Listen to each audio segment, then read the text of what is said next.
prior to 2009? No, there was not. Were you in the first class or first group of doctors to receive his board certification? Yes, sir.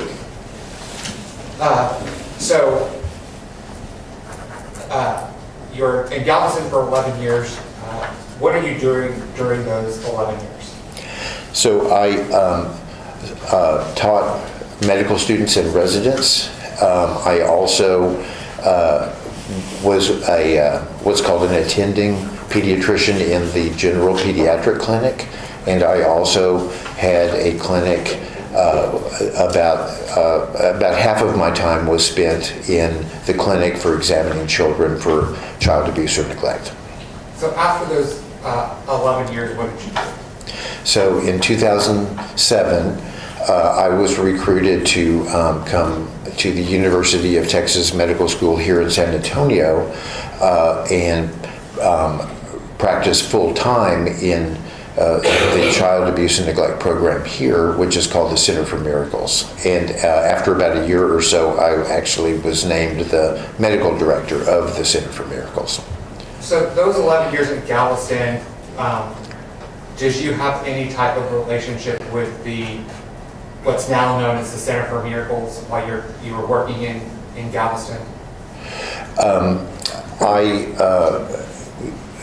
The child abuse pediatrician here in San Antonio prior to my arrival for many, many years was Dr. Nancy Kellogg, and she basically was my mentor. I met with her at least on a monthly basis starting in Corpus Christi, when I was in Corpus Christi, and she helped me to develop the program in Corpus Christi, and then we continued to maintain contact and collaborate on projects, etc., during my time at UTMB in Galveston. When again were you named director of the Center for Miracles? I believe it was 2008. Okay. And then did you remain the director until your retirement last month? Yes, sir. Have you been published before? Yes. I know this is probably not a fair question, but do you know how many times? I have authored or co-authored about 30, I believe it is, articles in what are called peer-reviewed journals, and about a dozen or so other publications. Okay. Have you been specifically published even on starvation? Yes. As it relates to the Center for Miracles, not necessarily at the beginning or at its inception, but let's say even as of 2021, did it have a fellowship program? Yes, we've had a fellowship program starting actually before my arrival. I believe it started in 2006. Okay. And what is the point of a fellowship program? So if someone finishes their residency, for instance, in pediatrics, and then they decide that they want to sub-specialize in a more narrow part of the field, then they take on extra training, typically for about 3 years in that field, and that's called a fellowship program. Okay. So fair to say the program teaches other medical doctors about the specialization of child abuse pediatrics. Correct. What is the Center for Miracles? I'm sorry? What is the Center for Miracles? It is a program that is supported by Christa Santa Rosa, also known as the Children's Hospital of San Antonio, and we have an outpatient facility across the street from the hospital where we examine children there who may be the victims of abuse or neglect, and then we also see children in 3 of the large hospitals here in town as well, if they're in the hospital for concerns for abuse or neglect. So I want to talk about patients that the Center for Miracles actually sees, like in person. How does a child come to be evaluated in person by the Center for Miracles?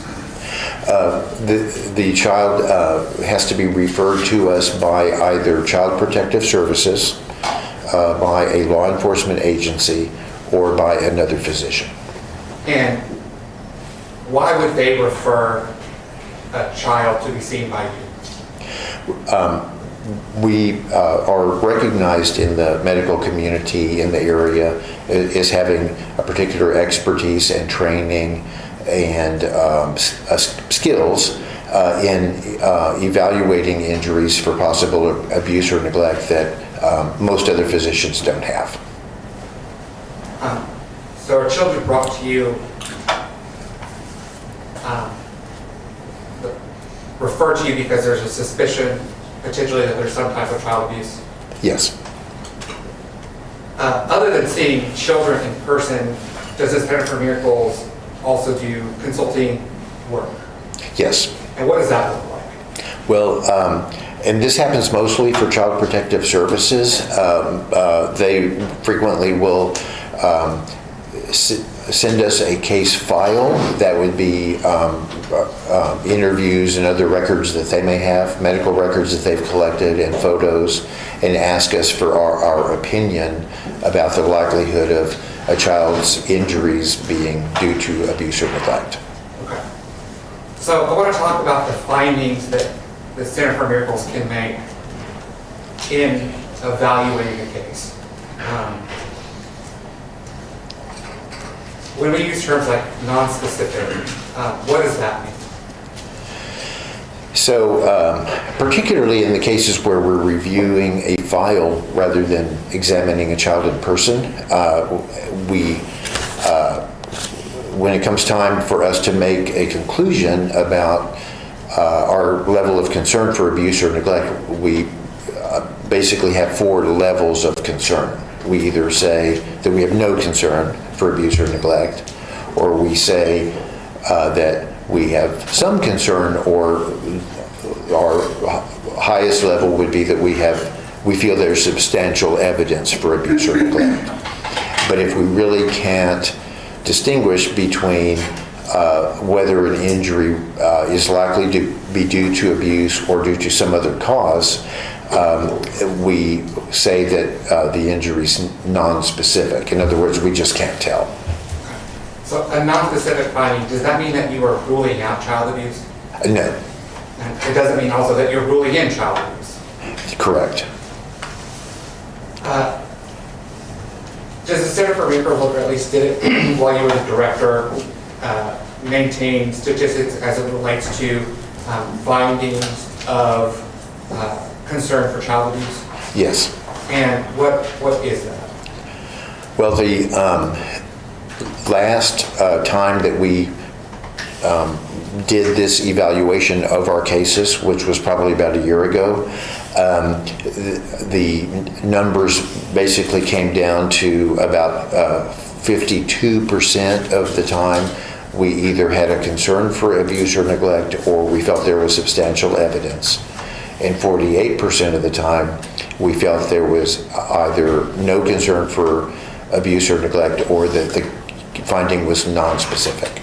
And again, this statistic that you're keeping is not just of the general population, correct? No, it's just cases that are referred to us or children that we see. So we're not saying that 52% of children in San Antonio have been abused. We're just saying of the cases that are sent to us for evaluation, a little over half, there is indeed a concern for maltreatment, but a little under half, we really don't feel that it reaches that level. Okay. I want to talk about the starvation process or malnutrition process generally. Is starvation always the complete elimination of food? No. Okay. Are there forms or degrees of starvation that include a person or a child would be receiving some level of nutrition? Yes. Does starvation have a meaning to you within the medical community? Yes, it does. And what is that? It really implies a degree of malnutrition that is so severe that a child is starting to have severe effects on their bodily function or development, and it could even be to the point of being at risk of death or dying due to the severity of the malnutrition.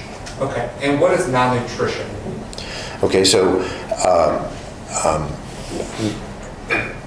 a child has to have a certain amount of consistent nutrition given to them in order not only to provide for their bodily function, but also to allow for their bodies to grow. In other words, to form new skin, new bone, new muscles, all the conditions that are involved with growing and developing. And if they don't have that amount of nutrition that allows them to progress normally, then that's termed malnutrition. Is there any correlation between starvation and dehydration? Yes. In most instances, if a child's not receiving enough food, like in other words, protein and calories and so forth for their function, usually they're also not receiving enough fluids. And so if someone becomes really behind on their fluid balance in their body, that's called dehydration.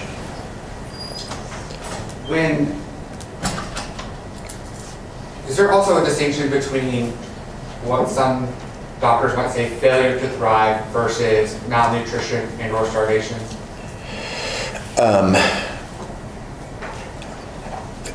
Failure to thrive is a term that is used a lot in pediatrics anyway, referring to babies and small children that are receiving enough nutrition to allow for some growth and some development, but that it's not optimal. And so, in other words, the children are not thriving, which means growing and developing as they should, but there's still some nutritional support, so they are achieving some of those milestones.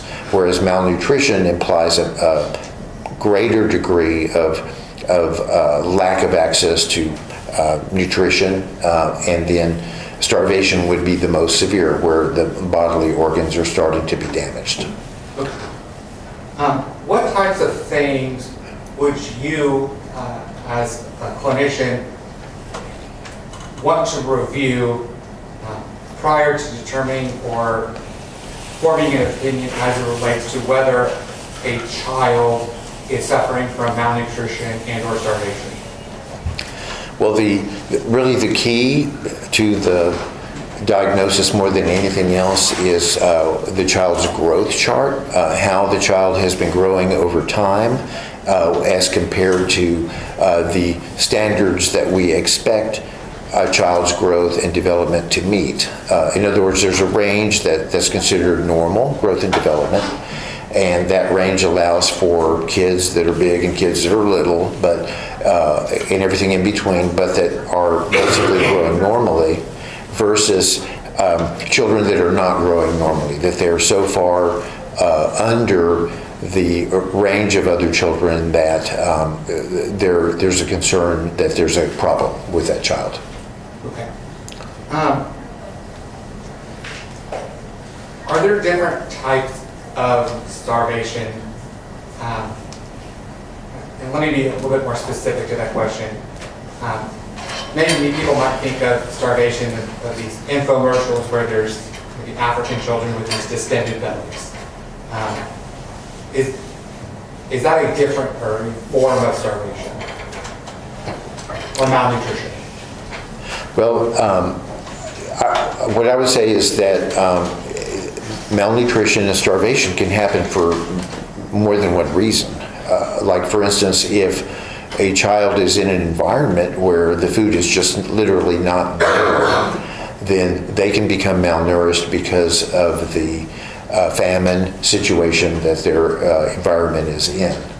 Whereas other cases that we see are children who live, for instance, most children here in the U.S. have access to food, their families have access to food and nutrition and so forth, but for a reason they are either not being given that nutrition, or they have a problem with their bodies, for instance, an intestinal problem, let's say, that is interfering with their ability to absorb the nutrition that they're given.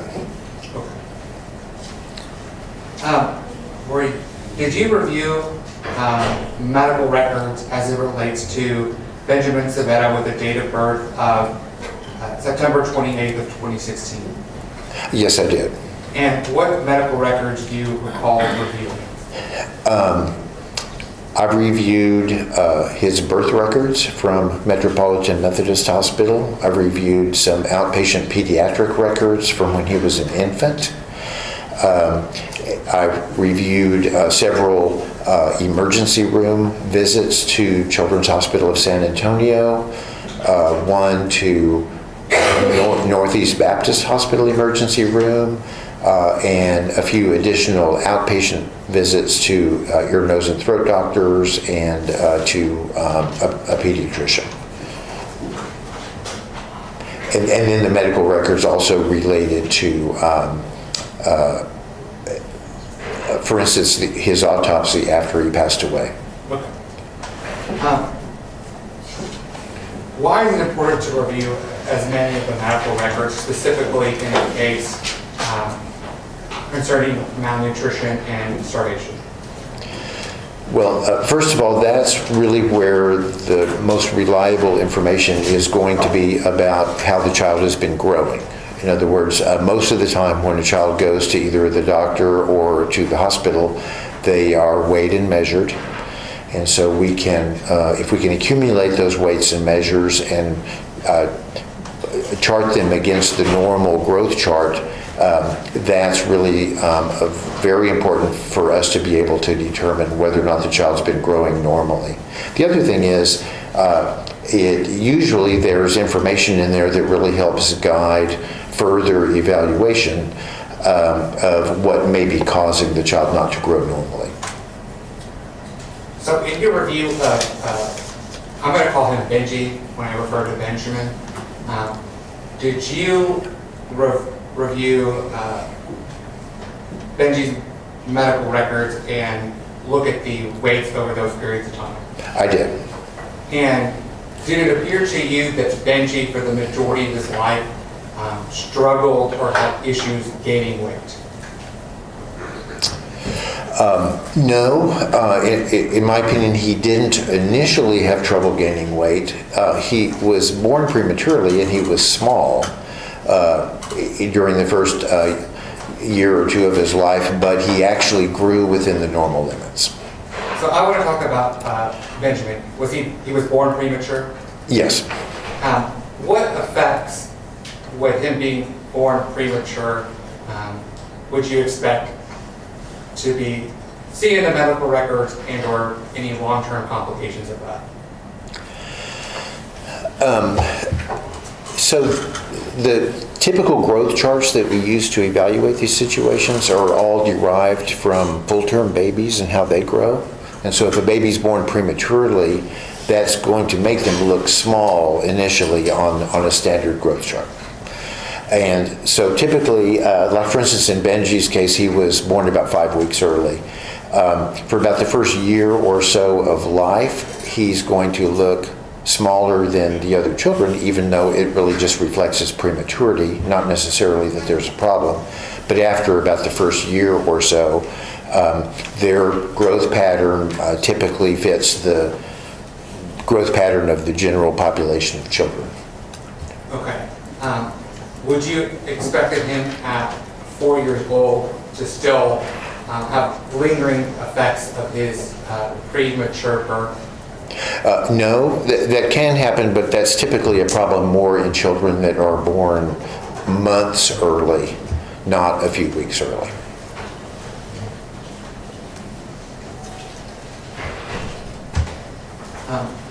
Did you create a growth chart in this case?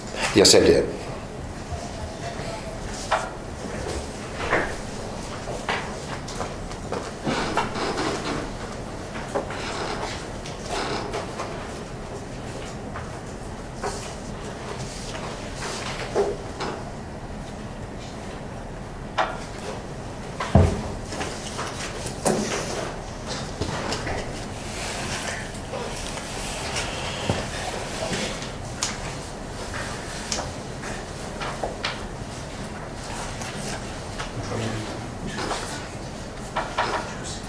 216.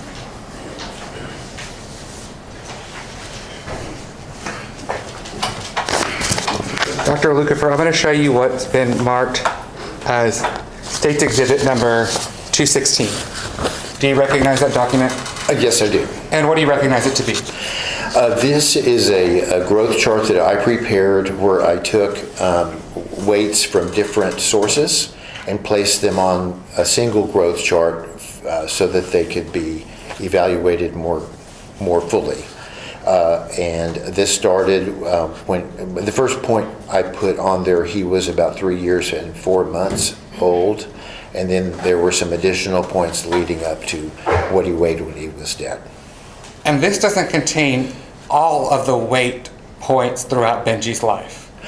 No, we had some pretty good growth charts already that had been prepared, like from weights from the pediatricians in the hospitals that covered the first year or so of his life. So I didn't really feel the need to duplicate that.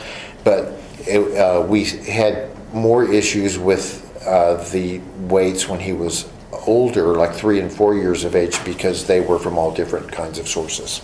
Okay, so this just contains a total of how many points? 6.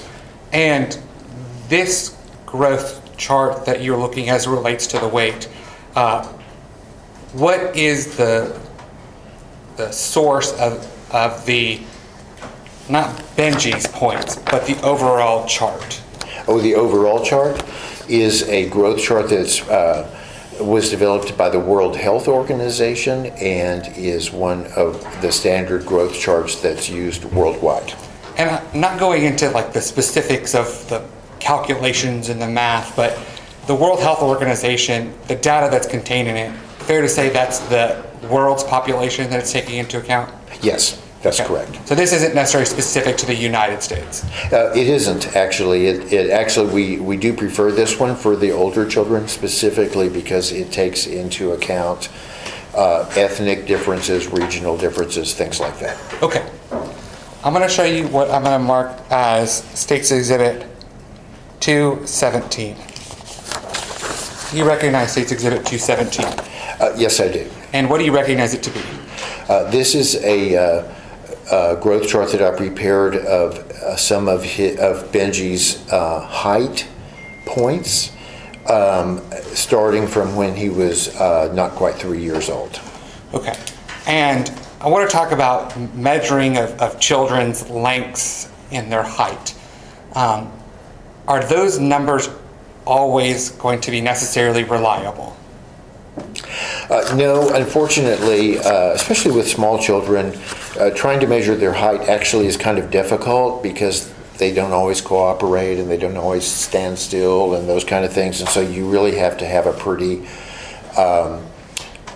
well-trained individual that's obtaining the height. And so in this case, I had data from different hospitals and different offices and so forth, and it was pretty clear that not everyone was being as careful as they could. And so I tried to basically pick 4 points that I felt were representative and most likely to be appropriately obtained. Okay. And do you believe that this information, State's Exhibit 216 and 217, would be useful to the jury in understanding your testimony today? Yes, I do. And Your Honor, at this time, the State would move to admit States 216 and 217 no tender to defense for objections if any, and has previously tendered to discovery. Honor, may I take my brief for item 5? Yes, ma'am. Okay, Dr. Lucifer, you would agree that in the last, so on your chart, looking at the one for height, State's Exhibit 217, you only report 4 heights, correct? Correct. And the first one you say is starting from June 23rd, 2018, correct? Yes. Okay, and from June 23rd, 2018, he has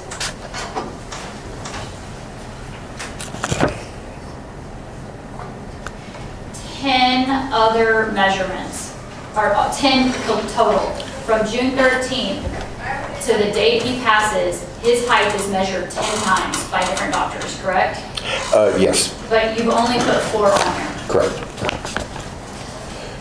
And so you wouldn't want to mislead the jury into believing that this is the accurate data that was collected for Benjamin, correct? Because this isn't an accurate data set. This is just the ones that you picked out. Well, I disagree with that. I feel that it actually is more accurate and is more reliable because I didn't put down the ones that looked unreliable. So, but in determining what is reliable, you have now interjected your beliefs as to why one number may or may not be reliable, correct? Judge, at this point, I'm going to object. It seems outside the scope of what should be before dire. This is cross-examination, essentially. Well, I think she's trying to go to the veracity of the chart. I'll overrule it. I'll allow you, Ms. Sawyers, to continue listening. So, for instance, I mean, on June 23rd, 2018, you put on your chart that he weighed 82 centimeters, correct? Wait, I'm so sorry. That he measured in height, 82 centimeters. Correct. And then you put on February 3rd, 2020, he measured 90 centimeters. Yes. But then you leave out the very next one, which is September 23rd, 2020, when he is measured at 99 centimeters, correct? Correct. You leave out the one on December 9th, 2020, that he was measured at 95 centimeters. Yes. Then you include the 3/25, 2021 at 99 centimeters, correct?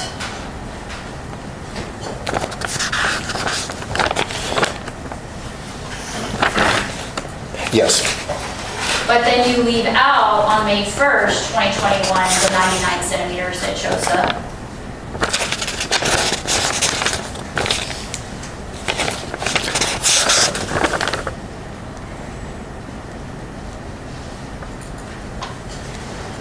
April 1st, maybe? What did I say? I'm so sorry. May 1st?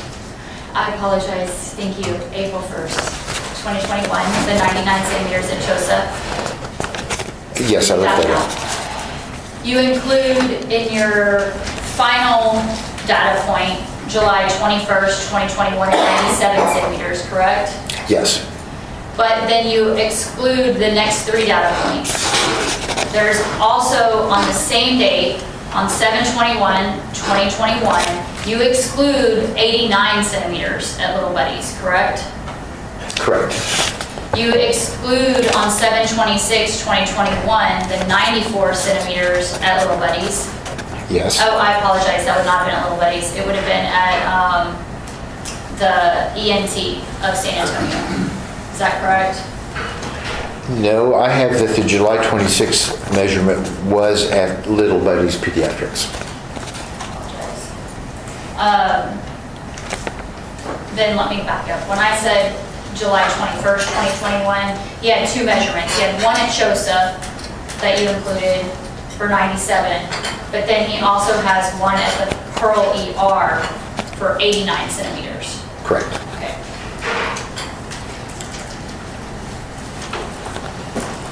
And then finally, you do not include the weight, or excuse me, the height of the autopsy, time of autopsy, as being the 99 centimeters, correct? Correct. Okay. So at this time, Your Honor, I would object because it's not a full data set, and while he can make conclusions from the data, he has left off significant ones, and the ones he has cherry-picked out of it mislead the jury. It's the same argument we had for all of the growth charts. This is what he based his opinion on. All of this was essentially cross-examination that she's can cross-examine him on, but this is the basis of his opinion as it relates to the height and his ultimate opinion as to the meaning behind those heights. The defense's objections to states 216 and 217 are respectfully overruled. They are admitted and may be published. Thank you, Your Honor. So, I want to talk about that, Shabbat. As it relates to the heights, are you going to put height on this chart? if I'm understanding your testimony correctly, you were not going to put heights on this chart that you did not believe were reliable. That's correct. Okay. Does a child, when she cited some of these, specifically the Pearl ER, where he's 89 centimeters, and then, which was on about a month before he passed away, compared to his length at the autopsy, where he is 99 centimeters, did that seem to you to be a reliable value? No, it did not. Okay. The points in data where she's talking about potentially where he's 99, and then the subsequent measurement is that he is 95 centimeters, let's say. Do those seem consistent to you? But they don't. Okay. Do children typically get shorter? They don't typically shrink. Okay. So, what I first talk about is safety visit number 216, which is a copy of your growth chart. When you're looking at this growth chart, what about it informs your decision as to whether Benji was suffering from malnutrition and or starvation? So, just real briefly, the key lines on there are what we call the percentile lines, and there's one in the middle that's labeled 50, and that's the 50th percentile, which means average. And then the top and bottom of the diagonal lines are the 3rd percentile and the 97th percentile, and within those two lines, that's considered the normal range for a child's weight growth over time. And most children kind of follow more or less one of those percentile lines. And I believe you can see on there that between his 3rd and 4th birthday, Benji was roughly following what's called the 15th percentile, which means that he is heavier than 15% of children his age and lighter than about 85%. So that's considered normal, and as you can see, there's a nice steady upward trend there at his 4th birthday, and then after his 4th birthday, he actually loses weight very dramatically, and by the time he was 4 years and 10 months, which is the second to the last dot, 4 years and 10 months, he'd actually dropped to the bottom range of what's considered normal. And then at the time of his death, he had actually fallen to the point where he was outside of the normal range. In other words, his weight was so low that it really is very unlikely to be a normal, healthy weight, especially when you compare to where he had been less than a year earlier. So when we're looking at the two first points, number one on February 3rd of 2020, and the second point on September 29th of 2020, both of those indicate that Benji was on the 15th percentile growth curve. Correct, which is normal. He was a little guy, but he was a normal little guy, and one of the indicators of that is not only being in what we consider to be the appropriate range, but also that he was growing. He was gaining weight on a path that's similar to all the other children his age. And looking at point 2, 9/28 of 2020, that is on or around that is on his 4th birthday. It was, I think it was, yes, actually the day after, 9/29. Okay. It was when that was I'm sorry. attacked. So essentially on his 4th birthday. And then from 9/29 to the ultimate point on here, point number 6, are you going to be looking at the individual points as it relates to informing your opinion, or are you looking at the trend? I'd say both. Okay. What about the trend helps inform your opinion? Well, children should be growing in childhood. They shouldn't be losing weight because that's really not what we expect them to do if they're receiving the appropriate amount of nutrition to support their growth and development. They should be continuing to gain weight steadily and consistently. And so when we see a pattern like this where a child's having a very dramatic loss in weight, that indicates a really significant problem. Which individual points, if any, help inform your opinion as it relates to whether Benji suffered from malnutrition and starvation?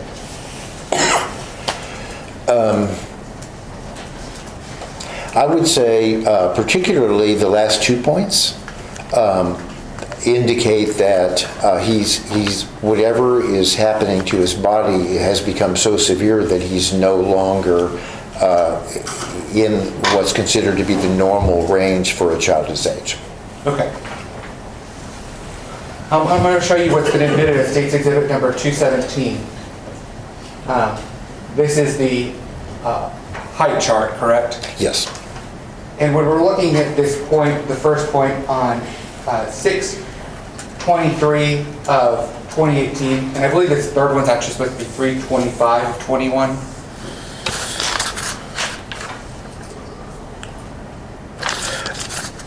Oh, I apologize. I think you're right about that. Yes, it should be 3/25/21. Okay. So we're looking at points 1 through 3. What does this tell you?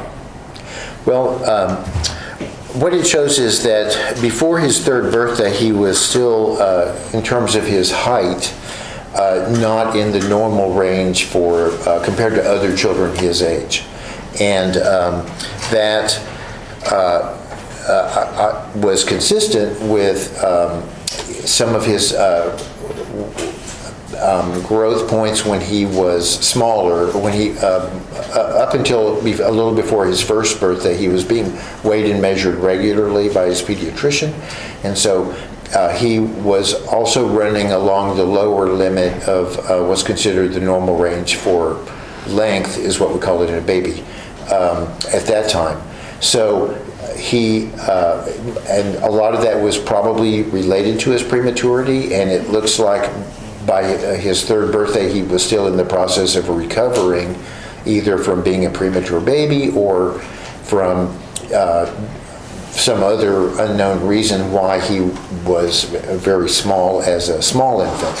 But the point of this is that he appeared to be recovering, especially after his third birthday. There appeared to be a very good upward track, so that by the time he was 4.5, he actually was within the normal range for height. Okay. Does this also show that his height is growing during this period of time? Yes, he's actually growing a little bit faster than the typical child his age, because he's going from being what we would consider to be abnormally short to actually at the lower end of the normal range. Okay. As it relates to Benji's height, was there any evidence in the record that he measured higher than 99 centimeters or longer than 99 centimeters? No, that was the maximum height measurement that was recorded in any of the records that I reviewed. Do you recall when it was first, when he first measured 99 centimeters?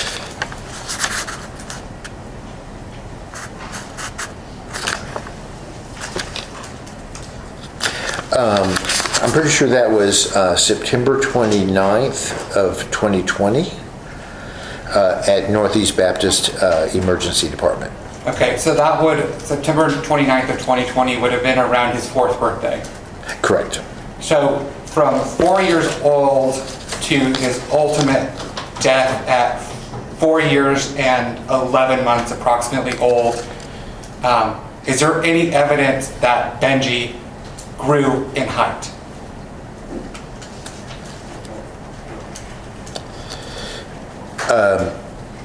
I'm sorry, would you repeat that? Let me phrase it this way. Is there any evidence between his 4th birthday visit and his ultimate death? Your Honor, I'm going to object because he just stated that the 9/28/2020 data point was, in his opinion, not accurate, and he left it off his chart, and now the state is trying to use that to rely on for a premise that would mislead the jury. I'm going to have Mr. Villarreal finish his question so I can make sure I know where you're going. Do you mind finishing the question? If I can finish, yes, Sure. Judge. So, between the points of September 29th of 2020 and his ultimate death, which is August 17th of 2021, which is approximately when he was 4 years and 11 months, during any period of that time, is there any evidence that he measured higher than 99 centimeters? And before you answer, Dr. Rutherford, your objection, Ms. Sawyers, is? Yes, he's trying to imply that the child did not grow at all for that time period, when in fact, there's other data points that have been left off of this chart that are lower than 99. So that 99 on September 28, 2020, this particular witness is found to not be reliable, and yet the state's trying to rely on what their own witness already said wasn't reliable to make this inference that he didn't grow. So it's based on a 702 objection? Yes. Okay. That is respectfully overruled. You may answer. I would say that there's no evidence that he ever measured higher than 99 centimeters, including after his 4th birthday. Okay.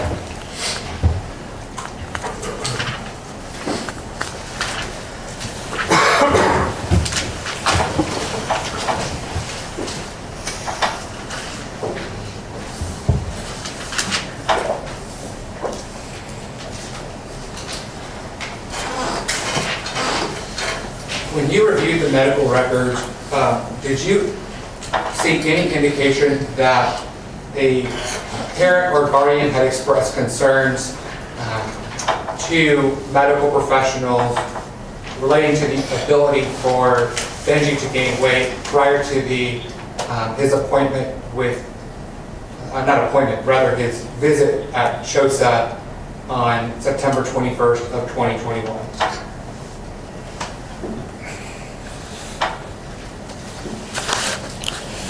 I'm sorry, July 21st. Prior to July 21st.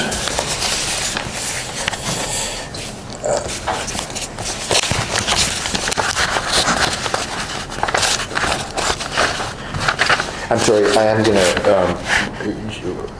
look at a couple of records real quickly to make sure about that, if that's all right.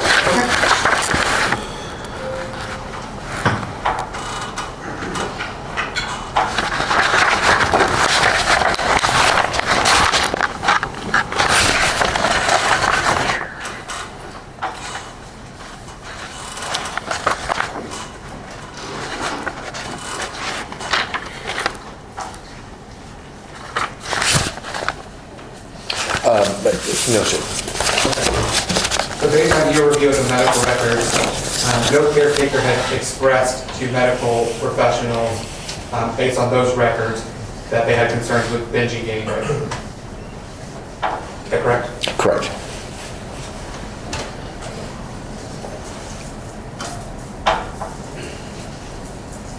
I want to move on from the growth curve and talk about some other potential findings.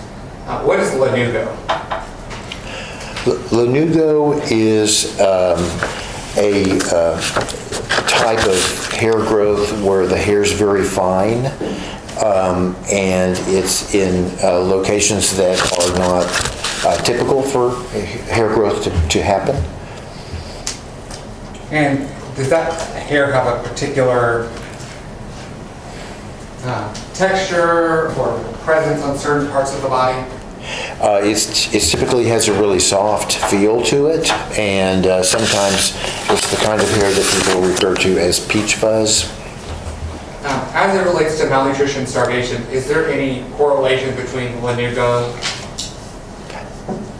Between Lanugo and starvation? Yes. Yes, there is. And what is it? Well, that is a characteristic that is frequently observed in people, young and old, but especially children, who are experiencing starvation, is that they will start developing this Lanugo hair growth on unusual parts of their body. And Your Honor, I don't have previously, you guys mentioned to move freely forward. You do. Thank you. I'm going to show you what's already been admitted at State's Exhibit number 7.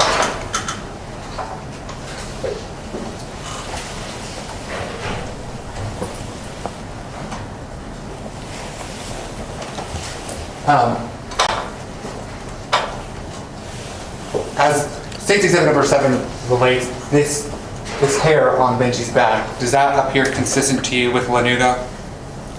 Yes, it does. Okay. Did you take this into consideration when you formed your ultimate opinion as to whether Benji suffered from malnutrition and starvation? Yes, I did.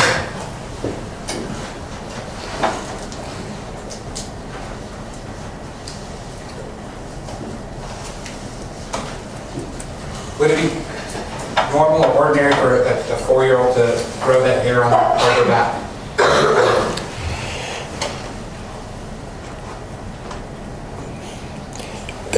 I mean, there are some children who have hair on their backs normally to some degree, but in this particular instance, I'd have to say that based on my experience, that's an unusual amount of hair on the child's back, and the consistency of it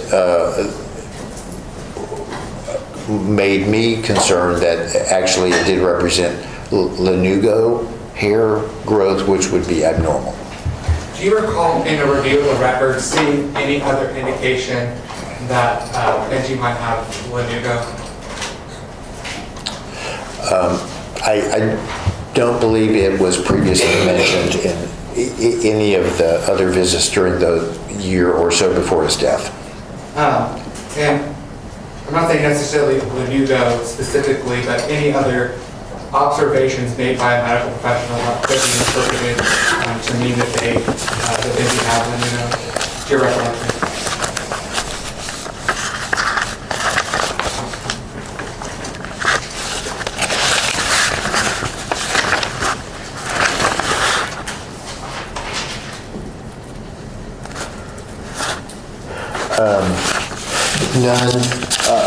None that were mentioned on any of the exams that I reviewed.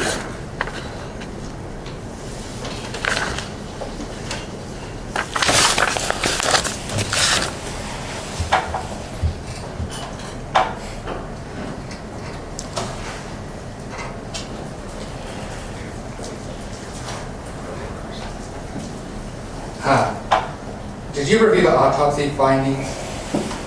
Yes, I did. What in the autopsies did you find important as it relates to forming your ultimate opinion as to whether Benji suffered from malnutrition and starvation? Well, there were a few findings that were very concerning, and probably the main one that caught my attention was that he was described as, I'm sorry, let me find it.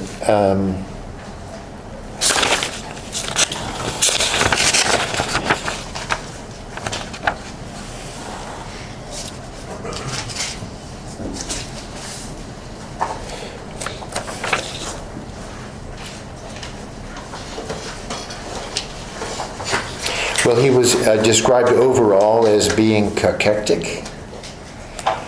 What does cachectic mean? Cachectic means that the body appears to have lost so much weight that it's distinctly abnormal, and also in the range of being a potentially life-threatening or potentially severe disease process at work. Okay. Was there anything else in there that you considered as it relates to whether he suffered from malnutrition and starvation? Yes. In his internal examination, Dr. Molina noted that the thoracic and abdominal cavities revealed, in her words, a paucity of adipose tissue and diffusely atrophic musculature, and also that the abdominal pannus averaged 3 millimeters in thickness. Okay. So, I want to talk about, kind of break that to, like belly fat, stomach fat, would you expect that to be present in a child Benji's age? Yes. Why is that? Well, it's normal for all of us, including children, to have some degree of fat in our skin, underneath our skin layer, and also in and around the organs of our chest and abdomen. As it relates to, did you already mention the mesentery? Sorry. Oh, no, I'm sorry, I hadn't mentioned that yet. As it relates to the mesentery, why would you expect fat on that part of Benji's body?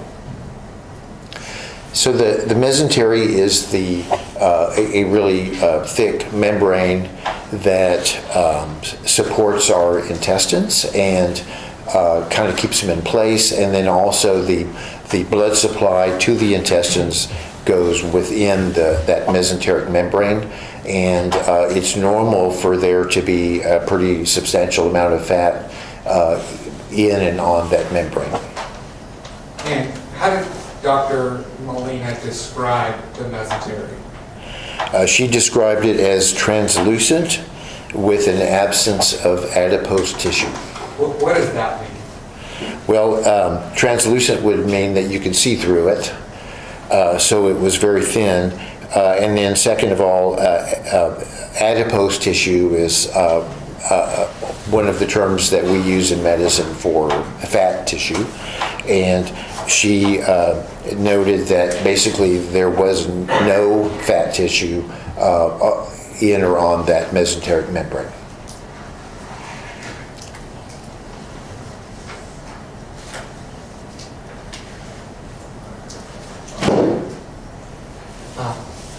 Is there anything else in the autopsy that stood out to you as it relates to forming your ultimate opinion? Yes. When she examined Benji's heart, she noticed that there was also no fat tissue or adipose tissue on the membrane that surrounded the heart. And that's also really unusual. I'm going to object at this time for his qualifications on how to perform an autopsy and interpret that, because at this point, he has not been qualified as a forensic pathologist. If I'm understanding Dr. Weaver, he's taking Dr. Molina's findings and creating a conclusion with them? That's correct. Okay. And this is her autopsy findings? Yes, which is an evidence. Okay. That'll be overruled. And specifically, his qualifications on how many times he has actually been in the autopsy to see whether you would normally see it or not see it. Because his expertise while in child abuse does not translate to the forensic pathology or how often you would see it or not see it. Understood, Mrs. Sanders. The objection is overruled. Dr. Lucas, you may continue answering. So talking about that fat that was absent around the heart, would you expect to see that? Yes, I would have expected that he would have some fat tissue on that membrane around the heart. Was there anything else in the autopsy report that informed your opinion?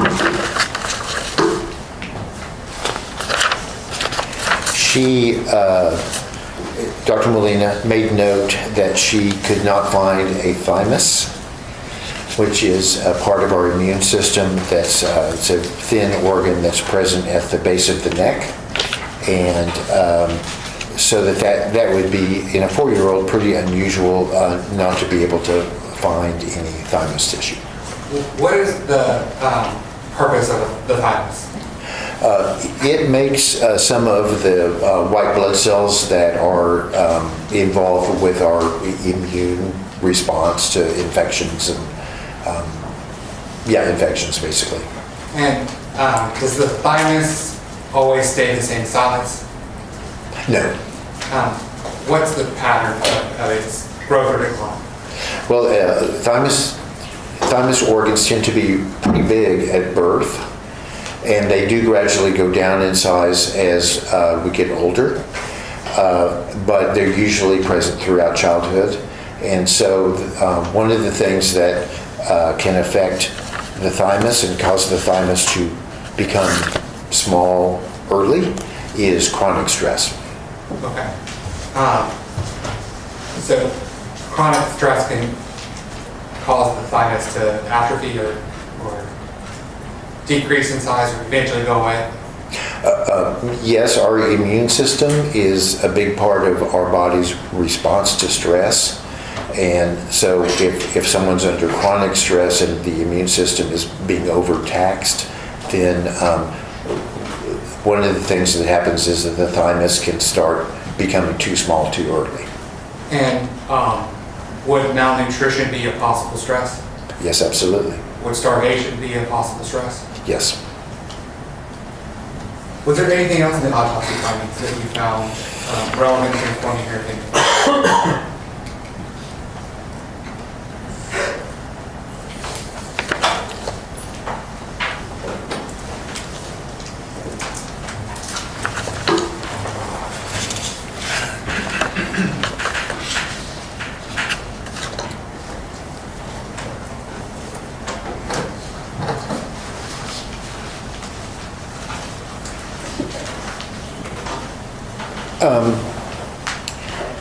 Dr. Molina also made note of the fact that his body mass index was low at 12.9.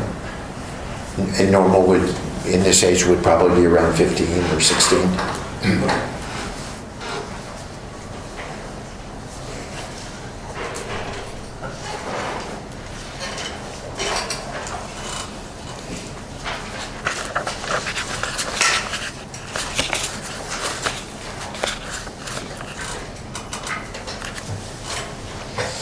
Dr. Lipper, I'm going to show you what's been marked as State's Exhibit number 18 for identification purposes. Do you recognize this?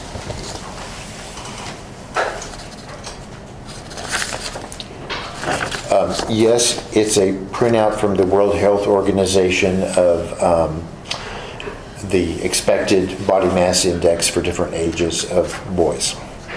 Okay. And does this include the percentiles? Yes, it does. Fair to say about 50th percentile is the median, the middle of the group? Yes. And is this the same type of data from the is this the same organization, the World Health Organization, that you use as far as State's Exhibits 216 and 217 relating to growth charts? Yes. And this, as it relates to a child at 4 years and 11 months, what would the 50th percentile be? The 50th percentile would be 15.2. Okay. Thank you. And I think it might be helpful also just to explain that body mass index is a more detailed way of comparing height to weight. Okay. Because it takes into account variations in body composition or body presentation that just comparing height and weight doesn't necessarily do. Okay. I'm going to show you what's been marked as State's Exhibit number 219 for identification purposes. Does this appear to be from that same World Health Organization? Yes, it does. And this is a little different than State's 218, correct, in that this is the Z-score? It relates to the Z-scores? Yes.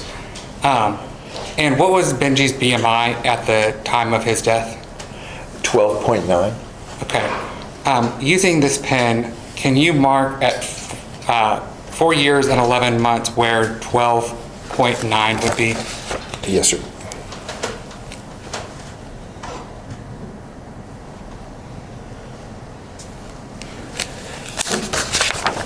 Okay. And in looking at that, what Z-score is he on? He's at -2. Okay. The jury's heard some testimony as it relates to Z-scores, but what do these numbers mean? -1, -2, -3, 1, 2, 3, 0? Okay, so it's a statistical calculation. Okay. And basically, the average of a population is considered a z-score of 0. Okay. And every variation from the average, instead of saying, well, he's 5 centimeters over or 5 centimeters under, sometimes it's kind of hard to figure out exactly what that means. Is that bad or good or what? It's expressed in terms of how far away from the average it is. Okay. And so it's called standard deviations. And so this means that he's 2 standard deviations below the mean or the average for his age. Okay. Do you know roughly what that means as it relates to what percentage of the population would be heavier or have a greater BMI than him? So 2 standard deviations, if I recall correctly, is at the 3rd percentile. In other words, that he would be heavier than 3% and lighter than 97% of kids his age. Okay, so 97% of the population, world population, would have a greater BMI than Benji. Correct. Okay.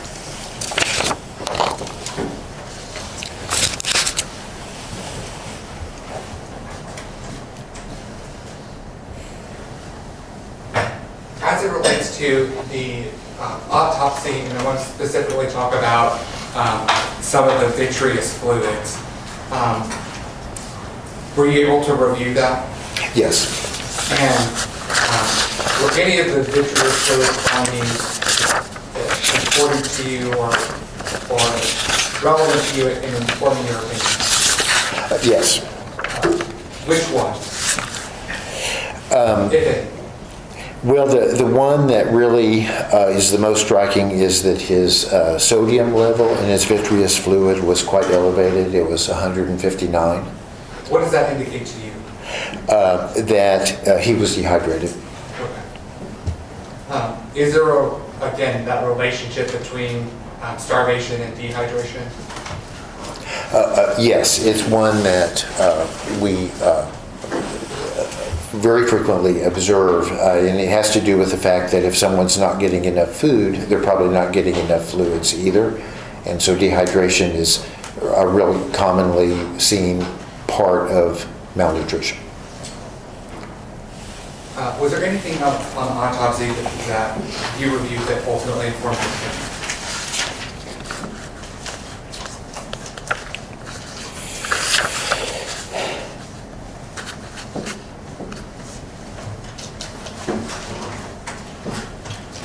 So,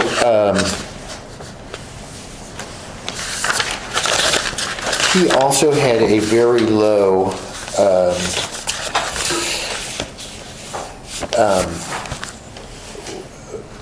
what's called blood urea nitrogen when he was, that was noted during his evaluation in the hospital the day before the autopsy, when he died. And blood urea nitrogen typically is associated with, if it's elevated, it's associated with dehydration, and if it's low, it's associated with a very low protein content in the body. And so it's a little difficult to reconcile with the fact that there were other indications of dehydration, but it does raise additional concern about the degree of malnutrition that he was experiencing. So that blood urea nitrogen was low, which indicates low protein? Yes, it's a breakdown product of the normal metabolism of protein in the body. And if you don't have enough protein in your body, then you can't metabolize the protein enough to really generate a normal level of blood urea nitrogen. And a very low level like this of 3 is an indication of overall protein insufficiency or protein deficiency. Okay. Is there anything else on the autopsy report?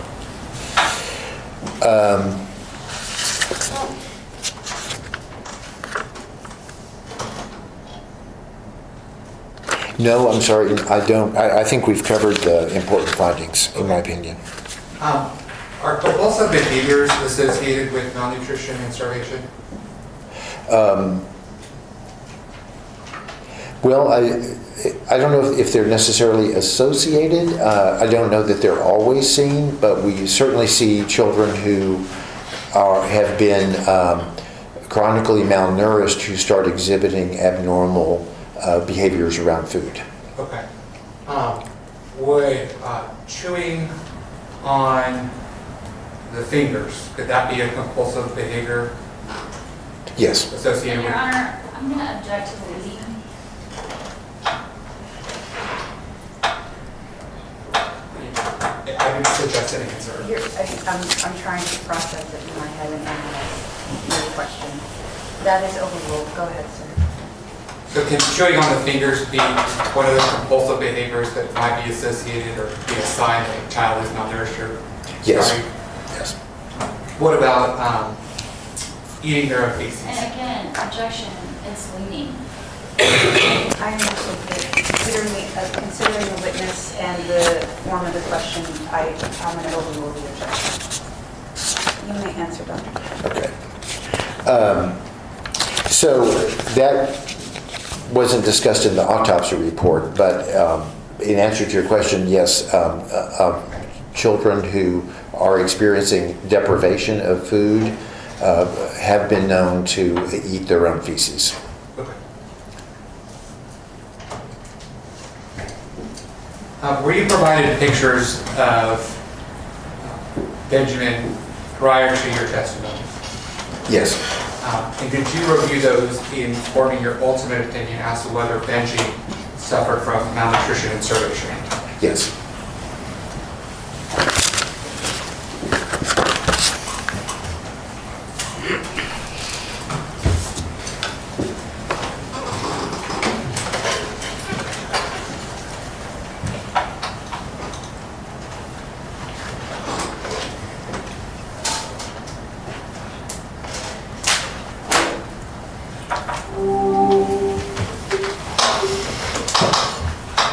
Already up.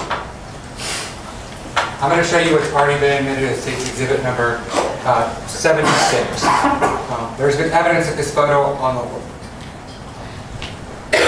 got in the way.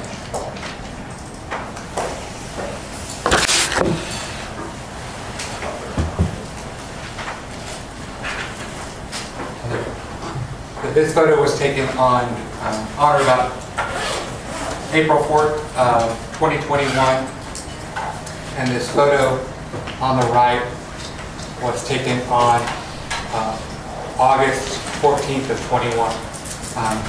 Do you notice a difference in Benji's body composition as it relates to these two photographs?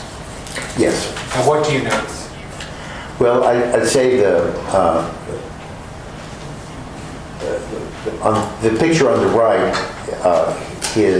how thin he is on his legs, and especially his trunk is very noticeable, and his arms. We can't really appreciate the arms or the trunk very well in the picture on the left because of his clothes, but you can certainly, it certainly appears that there's more body tissue on his legs on the left picture than on the right. And the other thing, of course, it's really quite dramatic, is the change in the appearance of his face. Whereas the child on the left, that picture, he has normal appearing cheeks, whereas on the right, he appears to have lost a lot of the body fat in his cheeks and appears very gaunt in that one. Okay.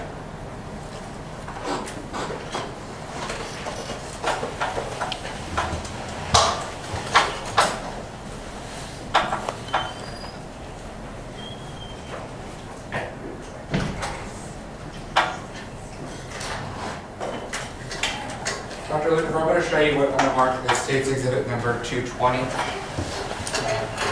Do you recognize this document? Yes. And what do you recognize it to be? It is a scientific paper that Dr. Nancy Kellogg and I wrote about cases of child starvation that was published in 2005. Okay, and where was this published? in a journal called Pediatrics. And what is pediatrics? It's probably the leading scientific journal in our field, the specialty of pediatrics. And what was the title of this paper? Criminally prosecuted cases of child starvation. And what was the goal or intention of writing this paper? Dr. Kellogg, over the previous couple of years, like 2002 and 2003, had been consulted on about 12 cases where children had starved either to the point of death or nearly so. And she was struck by how similar in some respects the cases were, and asked me to collaborate with her on presenting those 12 cases in a way that highlighted the similarities amongst them. Okay. The cases that you used, were there, did they all contain judicial findings? Yes. Okay, so these cases included children whose caregiver or somebody was prosecuted for the starvation. Your Honor, can we approach? Yes.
may be seated.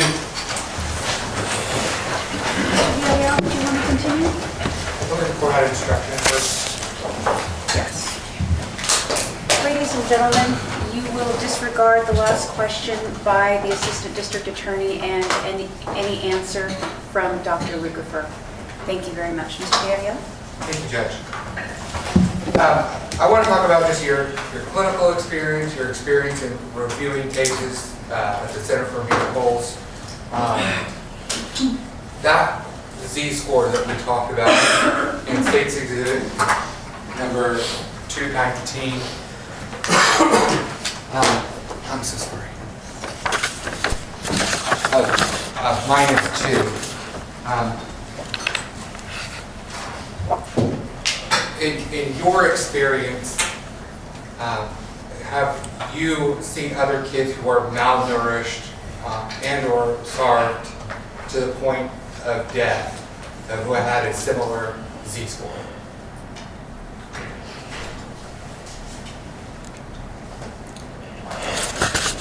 I have had a couple of other cases where the children died from starvation, but I honestly can't remember what their Z-score was. Okay. Knowing that the Z-score for Benji at the time of his death, as it relates to his BMI, was -2, or roughly the 3rd percentile, is that correct? Yes. Does that change your opinion as to whether Benji, prior to his death, was starving from malnutrition and starvation? No, it does not. Is a Z-score of 2 consistent with your findings, the findings that we've already talked about, the Lanugo, the lack of mesenteric fat, the lack of subcutaneous fat, the atrophy of the thymus, all of those things? The Z-score -2, in my opinion, is consistent with those findings.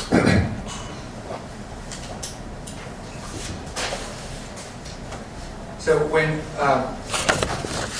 looking at whether Benji was malnourished and starved, did you consider other possible explanations for his weight loss? Yes. Okay. I want to talk about some of those. When a child is born, and I want to specifically talk about at least in 2016,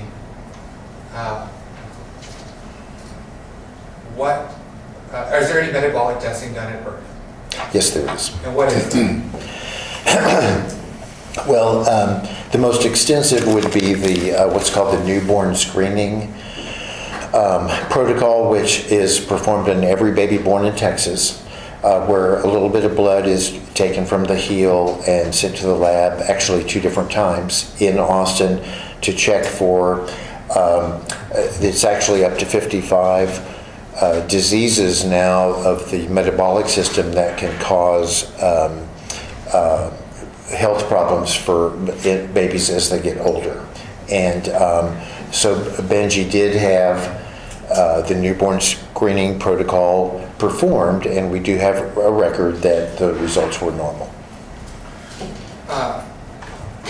There's been testimony previously about Benji's visit to the ER on July 21st of 2021 and the Center for Miracles consult. Are you aware of that Center for Miracles consult?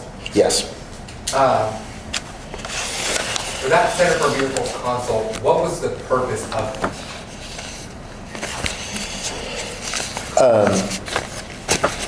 So we actually were initially consulted by the Child Protective Services investigator, and we were shown pictures, or my colleague, Dr. Alvarez, was shown photos of what appeared to be bruises around Benji's eyes, and we were asked to comment on whether those were indicative that he had been abused. And then subsequently, the next day, Benji was taken to the CHOSA emergency room for the same problem to evaluate those bruises. And so Dr. Alvarez was contacted by the emergency room physician and asked, I believe it was the main purpose was what kind of workup did she recommend? Okay, so that consult, did it have any relation to evaluating Benji for his weight? No, actually it didn't. Did it have any relation to making an opinion or consulting as it relates to whether Benji was malnourished? No, and these were phone calls from the investigator and from the physician, and really all they were inquiring about was the bruising. To your recollection, I say Dr. Alvarez, she was a fellow, She was. and so did you supervise her? I was actually her supervisor for the first call, but then there was a change of shift, so to speak, and one of my colleagues, Dr. Spiller, was actually her supervisor for the second call. So you were generally aware of his consults. Oh, yes, definitely. And to your recollection, were you shown any pictures of Benji's bare, like torso in your consult? No, not to my recollection.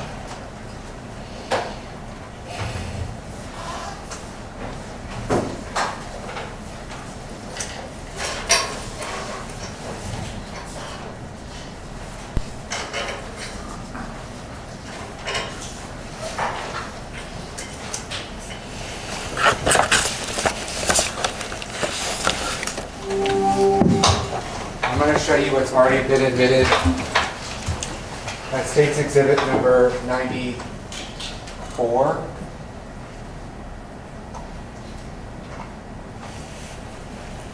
And I'm going to zoom into the torso part of his body. Did you ever receive a photograph similar to this, to your recollection, in your consult? Not in my consult. Okay. In looking at this, do you see any signs that Benji at this point is suffering or has had some weight loss? All right, let me ask. Could I look at the actual photo? Yes. Let me ask it this way. Is there anything about his appearance that might give you suspicion that he is malnourished or malnourished? Yes, in my opinion, there are concerns in this photo that he is likely underweight. What is that? Well, his ribs are showing, and also his shoulder blades are very prominent, which both suggest that he's does not have the appropriate amount of tissue around those bones. And have you seen that in other cases in which children have been malnourished and starved? Yes. I'm going to show you what's been admitted as Defendant's Exhibit number 31. Does that appear to be Benji to you? Yes. And is there anything in here that gives you concern about his weight?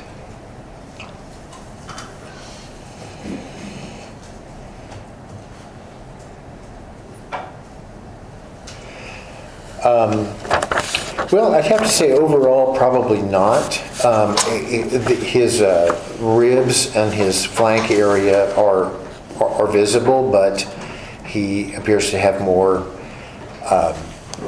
body tissue present, and for instance on his face, and so that I'd have to say, to me, this appears to be less concerning than the other picture. Okay.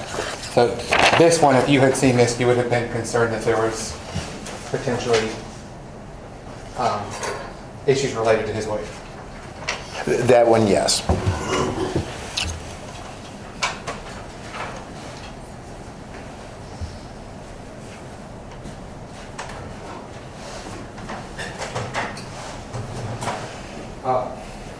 Dr. Lucifer, are you familiar with the Texas legal definition of serious bodily injury? Yes.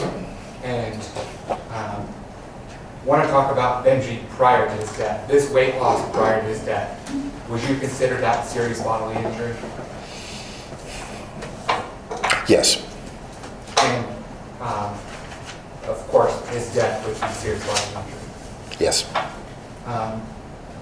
And ultimately, what is your opinion as it relates to whether Benji was starved?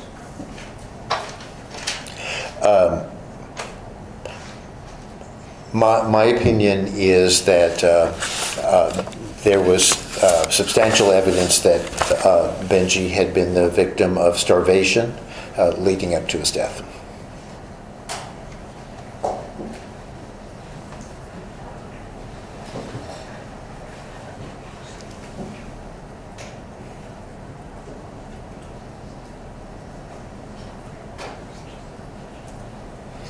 I'll pass the witness judge. Ms. Doyle? Yes, thank you, Your Honor. All right. Good morning, Dr. Luker. Morning. All right, so are you familiar with the term confirmation bias? Yes, I think so. What is it? Confirmation bias is basically that you've already made up your mind about a particular issue, and so when you're presented with new information, you're interpreting it based on what you've already made up your mind about. And so, do you know how to combat confirmation bias? I would. To the relevance of this point, Judge. Overruled, go ahead. You may answer, sir. I don't know specifically, other than to say that the main way to counteract any form of bias is to be aware of the bias so that you don't fall into the trap of prejudging new or different information based on your previous opinion. Thank you. And so, in this case, you're telling the jury that you had seen pictures or you were consulted regarding Benji on 7/20/2021, correct? Yes, that's correct. July 20th, 2021. Correct. And then on July 21st, 2021, Benji's taken to CHOSA.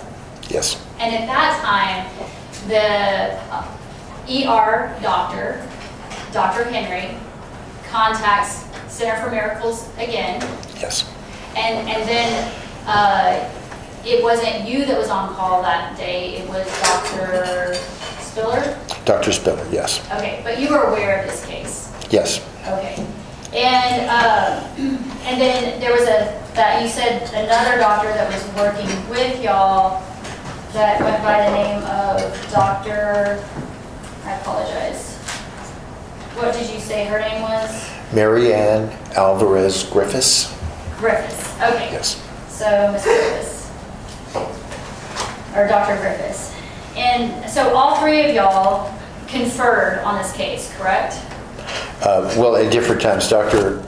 Alvarez Griffiths was what we call first call. Like, she took the calls initially and then would sign off about the case to her faculty. And the first time it was me, and then the next day it was Dr. Spiller. So there were three of us involved in the case, not all at the same time. Okay. And so, do you remember conferring or sending emails to an attorney in this case for the state, Christopher Ramos? Yes. Okay. And in your disclosures to him, do you recall informing him that you had reviewed this case before, July 20th, 2021? I'm just going to look at my copy of those emails real quick, if that's all right.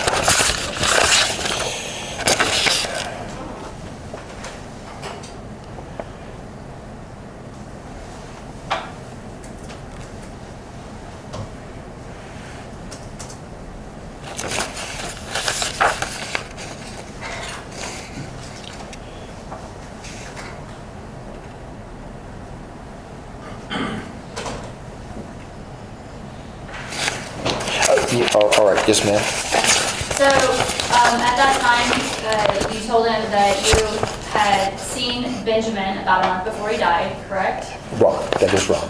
Oh, sorry, that you were aware, you were informed of Benjamin about a month before he died, correct? Well, what I wrote was that we had some involvement with this case. I did not specify whether or not we actually examined him, and actually we had not examined him.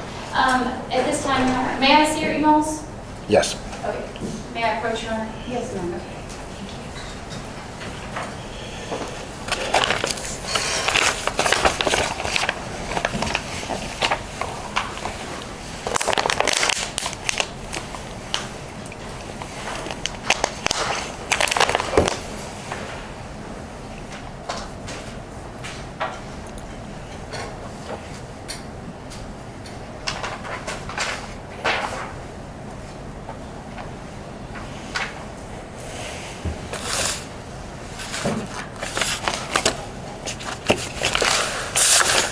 Did you have phone conversations with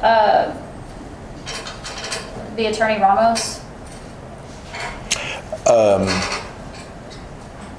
I don't specifically recall. I certainly could have, but I don't recall specifically.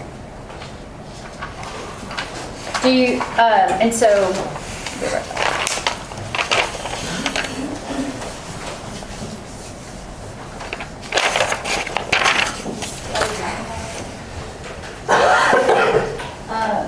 so the point is that you confirmed that he was treated by CHOSA emergency room, right? And you were consulted.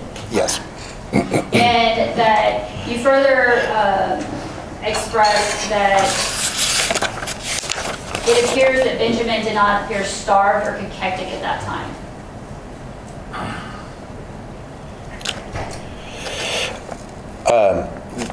Well, that the ER physician did not describe him as that. He called him borderline low muscle bulk, but did not bring up any other terms like cachectic or starved or anything like that. Okay, and so there's a distinction, right, in y'all's legal field between borderline low muscle bulk, correct? Is that term right? Except legal field. Oh, medical field. Sorry, in your medical field for borderline low muscle bulk, right? Versus cachexia or starvation, is that what you're asking? Yes. Okay, I would agree with that.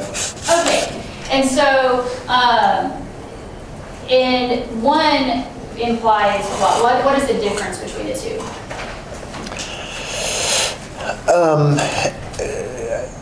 Well, I mean, I can't really speak for Dr. Henry. I would say that I believe what he was referring to is that Benji probably looked a little skinny at the time, but not to the point that he felt that there was anything necessarily or definitely wrong. I'm showing you what's been marked as Defense Exhibit 40. Did you have a chance to review that with me during break? Yes. Okay. And is it an accurate representation of figure number 2 in your article? Yes, it is. Okay. And figure number 2 in your article is a image of a child that's cachectic. Yes, absolutely. At this time, Your Honor, I would tender Defendant's Exhibit 40 to defense and ask that it be admitted as it contains the figure number 2. So I need to take this witness on order. I haven't seen this exhibit since. Sure. I thought I did, I'm sorry. Oh, no, I didn't know if you have the disc. You have the disc and you're reviewing it? Yeah. Okay, thank you. Court video.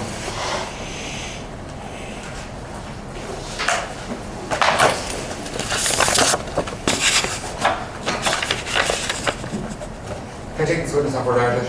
Yes, sir. This image of this defective child, do you know the circumstances at which this child died? Well, just what we reported in our article. Did you treat this child? I did not. How old was this child? He was about 2.5 months old. Okay, so now 4 years and 11 months old. Correct.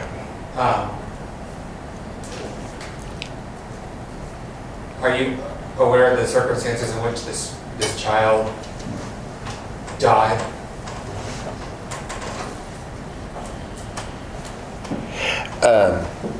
Well, once again, what is just what we published in our article. Maybe approach.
up some matters outside your presence.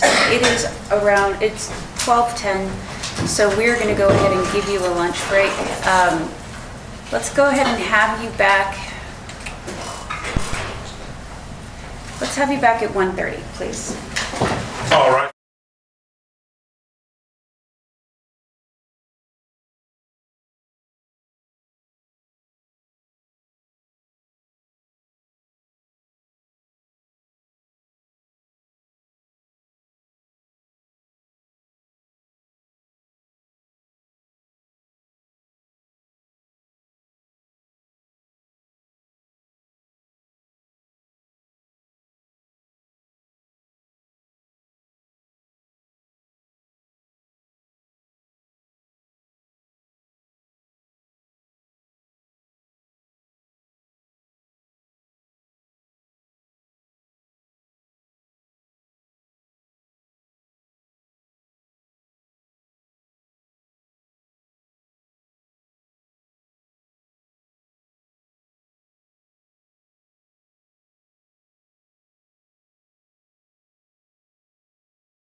You may be seated. Welcome back, ladies and gentlemen. Ms. Sawyers, did you want to continue? Yes. The TV? Or TV remote?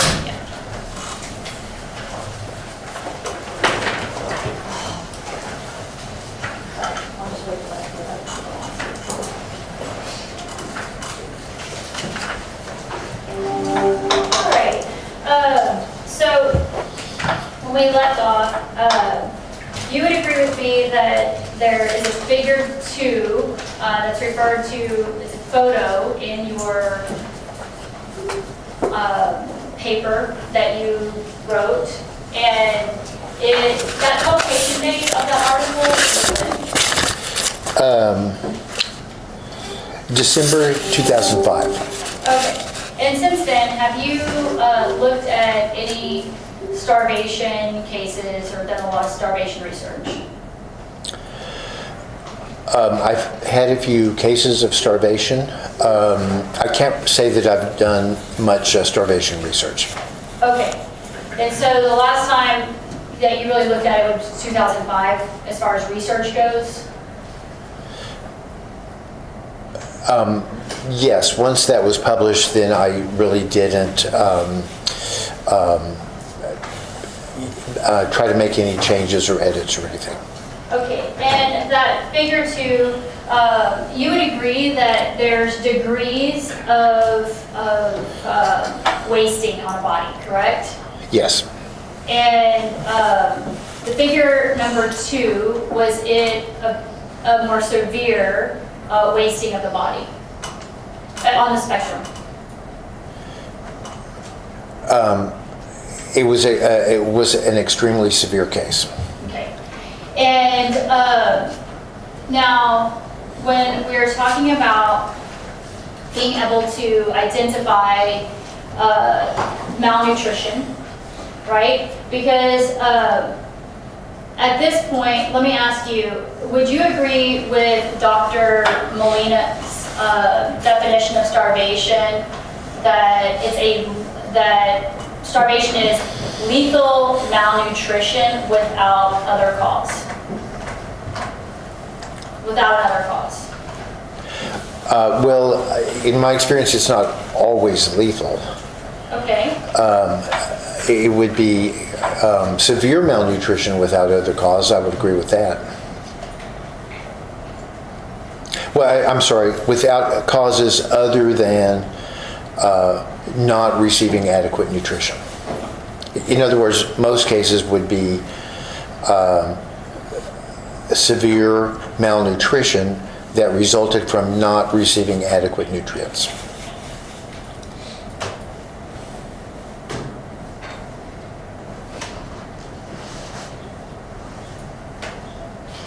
Okay, so let me make sure I understand your definition.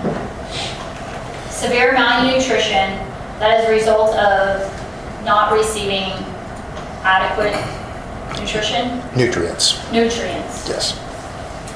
And that's to distinguish it from cases like, for instance, malabsorption, where somebody's getting the food, but the intestines aren't working. Being malnourished for that reason is different from, in my opinion, from starvation, where the cause is not getting the nutrients in the first place. Okay, and so you would agree, though, that, you know, nutrition is tricky because we have, one, the amount of food someone's being given, is that fair? Versus the nutrients in the food they're being given. There's kind of this, there's two different parts to that equation, would you agree?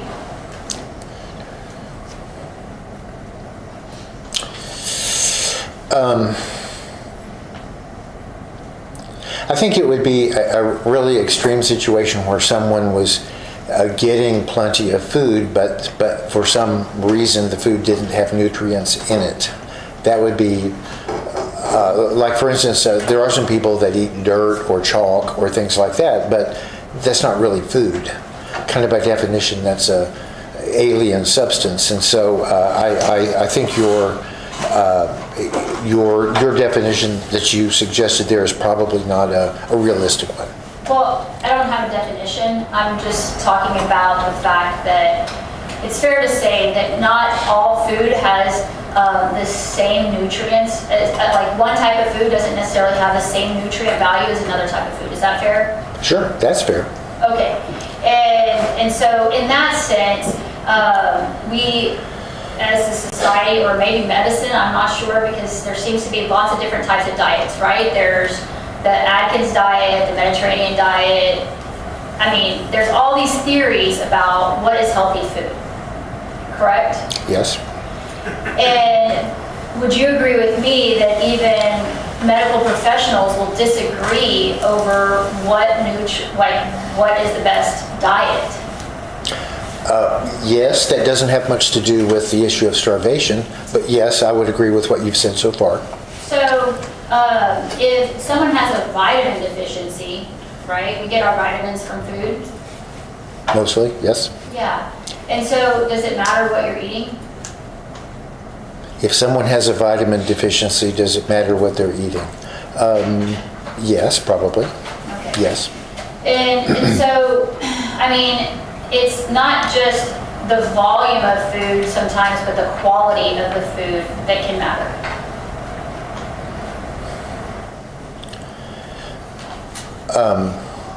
For overall health, yes. Once again, it's kind of it's one of those distinctions that doesn't really happen if you're talking about starvation.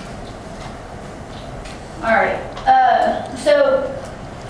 And the point being is that there, as parents, and you're feeding your kid food, if you see your kid eating, and you see your kid looking the same way that they've looked the day before that, it may be hard to tell in any given day that they're not getting adequate nutrients, correct?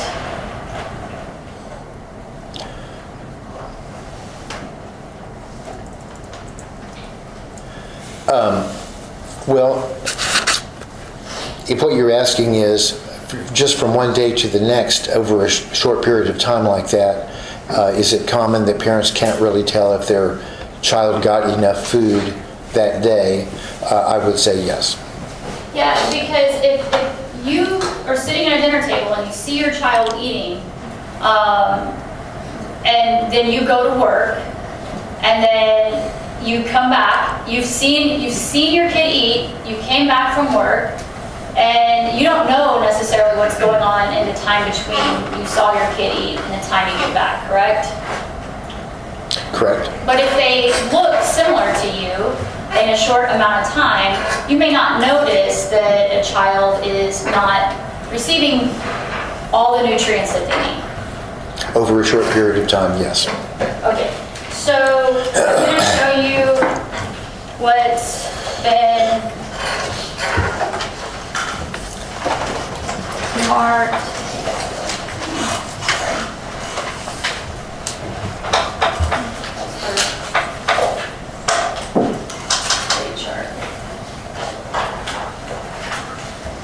States Exhibit 111. Do you see that chart? Sorry. Can you see that? Yes. All right. And so when we talk about growth curves or growth patterns, you said that you started your chart in June of 2018, correct? Well, for height, and then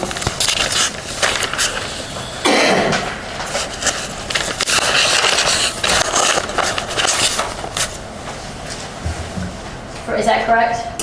For height, yes. And then for weight? February of 2020. Okay, February of 2020. And so that would have made him about 2.5. Or no, I'm so sorry.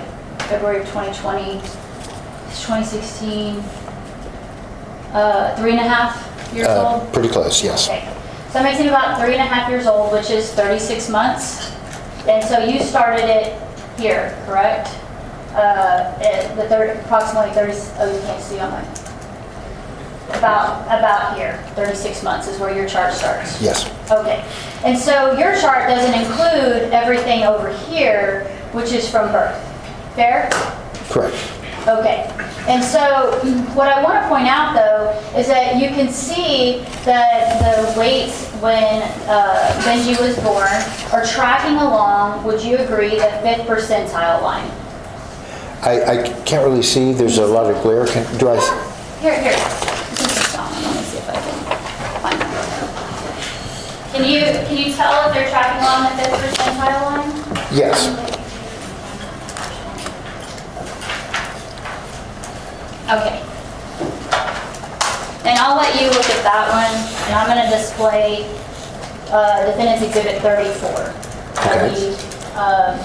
It's the exact same chart, but it shows a timeline with it. Now, in looking at the ones from his birth, you agree with me that the lighter blue dots are going to be where his weight is being tracked on the graph. Can you see that? Yes. And it's following the 5th percentile, correct? Yes, it is. And it follows the 5th percentile until he's almost 10 months, and it seems to drop off the 5th percentile, correct? Correct. All right. And then a few months go by, and it's probably 15 months, and he is right back underneath the 5th percentile, right? Yes. And then we don't have any data points from about, I would say, the 21st month until the maybe 38th month or 40th month. Correct. Okay, so during that time period, we don't have any data, but the next data point we have 2 data points on this chart that are not on or kind of tracking with the 5th percentile. And that would be this one here, about 40 months. Correct? Yes. And then there's another one that's maybe at, would you say 48 months? Yeah, that looks good. Approximately? Okay, so, and then after the 40th and 48th 2 data points, we then come back down and we're tracking along the 5th percentile. Would you agree with that? Yes. Okay, so if we were, did you ever take statistics when you were licensed? Not when I was licensed, but I've taken statistics. Yeah, and so we kind of also, when you say you kind of look at the overall trajectory, we also look for outliers, correct? Meaning outlier data points, so that we're like, hey, maybe something went wrong. Yeah. We're not going to necessarily assume that this dictates everything. We're kind of look for the whole totality of the trajectory of his curve. Is that fair? That's what I did when I was preparing my height curve. I got rid of the outliers. Well, we'll get back to that.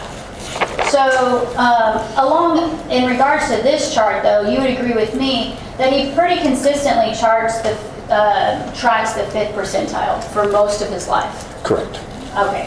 And then in the first time that we have him dropping off of the curve of the 5th percentile is going to be 7/21, or approximately July 21st of 2021, correct?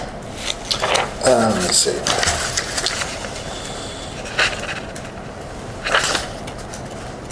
Yes. Okay. And so, I mean, if a child has been tracking on the 5th percentile until July, and then he starts to come down in a period of 3 weeks, he comes down in his weight, you would agree with me that that's a pretty short amount of time to see someone come down in weight, correct? Yes. Okay. Now, let's talk about how much weight he actually comes down from.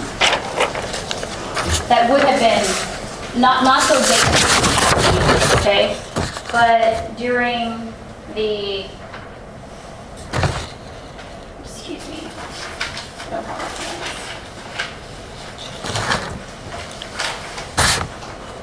I'm showing you what's been marked as State's Exhibit 110. And So we're really paying attention now at this point. We're not paying attention to his whole life. We're paying attention from that data point that might indicate that he's falling off of the 5th percentile. And I want to bring your attention to that 7/21/2021 weight. We have 2 weights that day. Would you agree with that?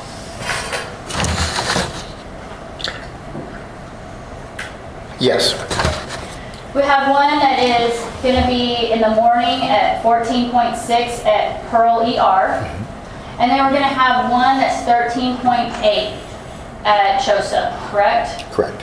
Now, in regards to this, yesterday the jury heard testimony that, that's a difference of approximately 0.8 kilograms, correct? Yes. Okay, and 1 kilogram equals 2.2 pounds, right? And so 0.8 kilograms is almost a pound. Would you agree? It's not a pound, but what would you, in converting it to pounds, what would you say that the difference is for those 2 different weights? Well, it's close to 2 pounds. 2 pounds, okay. So we have a 2 pound difference in the same day, right? And now we come back and we are at Dr. Lopez, it weighs him in on 7/26/2021, and he has 13.84 correct kilograms. I'm pretty sure that was actually taken at Little Buddy's Pediatrics, but yes, it was 13.8 kilograms. You are correct, and he just happens to be the doctor. This is and Little Buddy's. This is not my chart. This is Dr. Molina's chart, and so sorry for the confusion, but yes, you are correct. It is Little Buddy's, same doctor. Okay, so 13.84, and you'll notice that he's actually gone up just slightly from the 13.8 that's on 7/21/2021, correct? Yes. Okay, so in a week, he hasn't dropped any weight that it looks like from here, at least from the lowest value. And would you agree with me that y'all saw, CHOSA saw him on 7/21/2021, and you consulted on that case, correct? And at that time, they found that there was no, they weren't concerned for any kind of malnutrition, correct? Well, they didn't specifically comment other than to say low muscle bulk. Okay, they say low muscle bulk, but do they also, they are told that he had a failure to thrive, correct?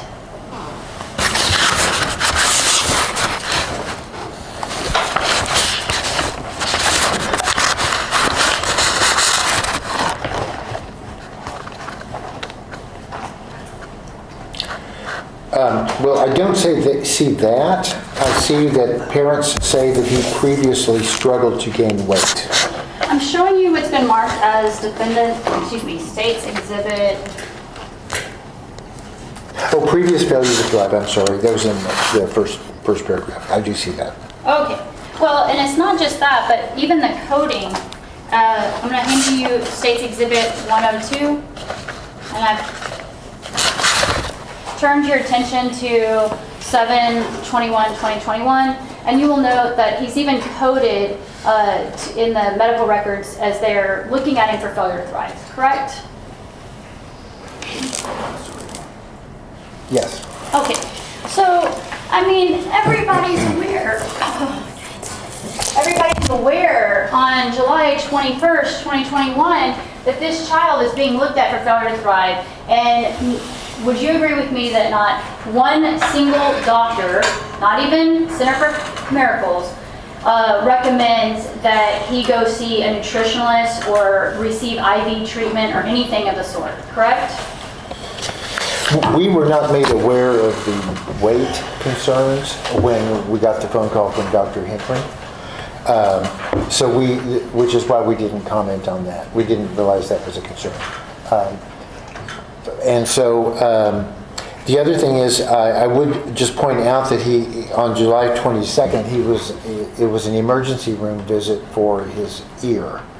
And so, or I'm sorry, for the bruising under his eyes. And so it would not be unusual for the ER doctor to address the issue that brought them there and basically refer everything else to the PCP.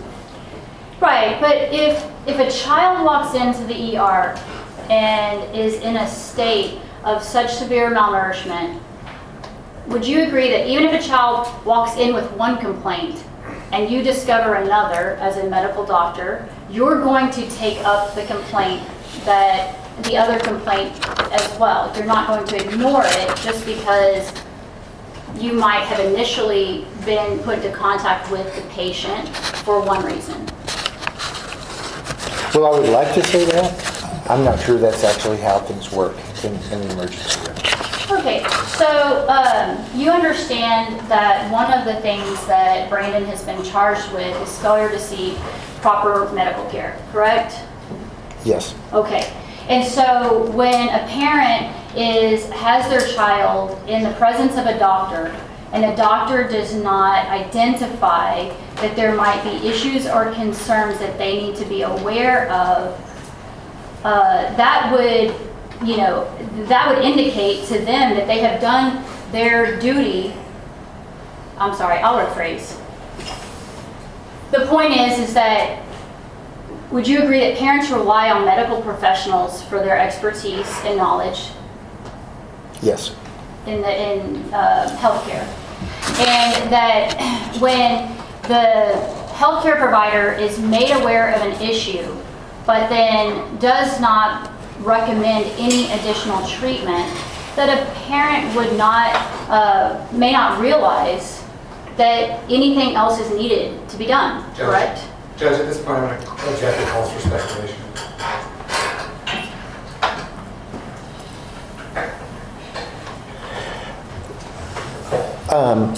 Just 1 second, I'm Dr. Newbern. I'm sorry, I'm reading the question again. Oh, sorry.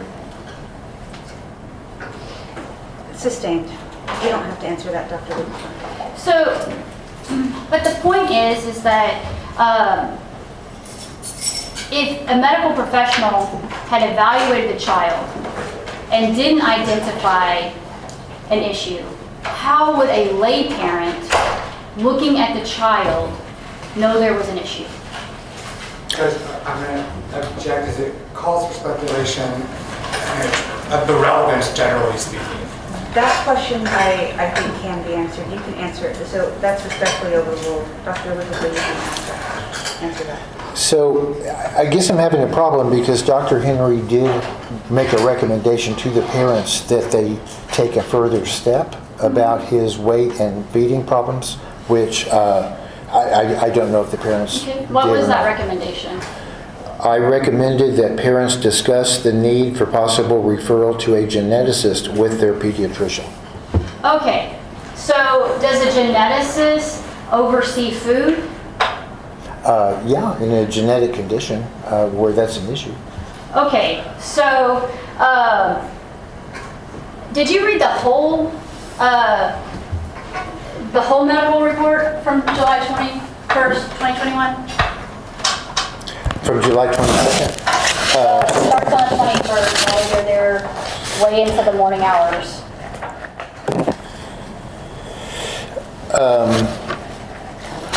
Well, I mean, I have a CHOSA emergency room visit dated, or the document is dated July 22nd. I don't know if that's what you're referring to or not. And Dr. Henry had a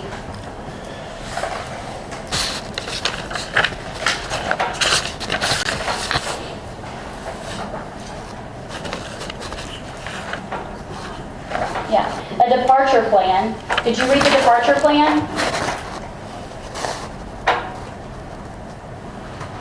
Yes. Okay.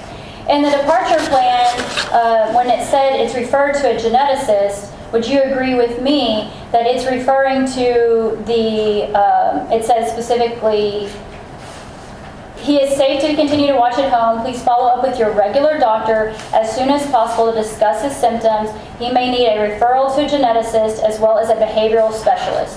And the geneticist and the behavioral specialist, if you were looking at the rest of the record, it's talking about autism, potentially that the child might have autism. Is autism, can it be picked up by a geneticist? Yes. Okay, so would you agree with me that nowhere in the departure plan do they indicate that he needs to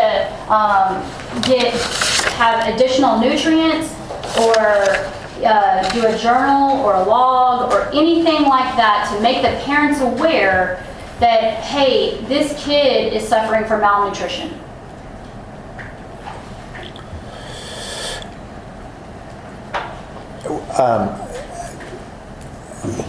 It's just a yes or no. Did they make them aware anywhere in the departure plan that they needed to address malnutrition? No, but you have to remember this is an emergency room, okay? They're not going to address Your Honor, 7 different things. non-responsive. I'll allow him to answer. Go ahead. Given that this was an emergency room and given that the parents actually came in for a totally separate problem, it doesn't surprise me that the ER doc did not go into exquisite detail on the feeding problems and the failure to thrive. So CPS was contacted based off of malnutrition, the injuries to the eyes, and this was all something that CPS was aware of, and CPS contacted you. Say they contacted you for the referral, or the Center for Miracles. CPS contacted Center for Miracles about the bruising. They never mentioned any concerns about the child's growth. So CPS are trained professionals that are there for the welfare of the child, correct? Yes. And in seeing the child on 7/21/2021, not Dr. Henry, not CPS, nobody is concerned about the fact that this child in any way looks like he is in medical need of attention for malnourishment, correct? Well, Dr. Henry expressed a concern about his failure to thrive and eating behaviors and low muscle bulk. Eating behaviors, was that Dr. Henry or was that the parents giving information to Dr. Henry?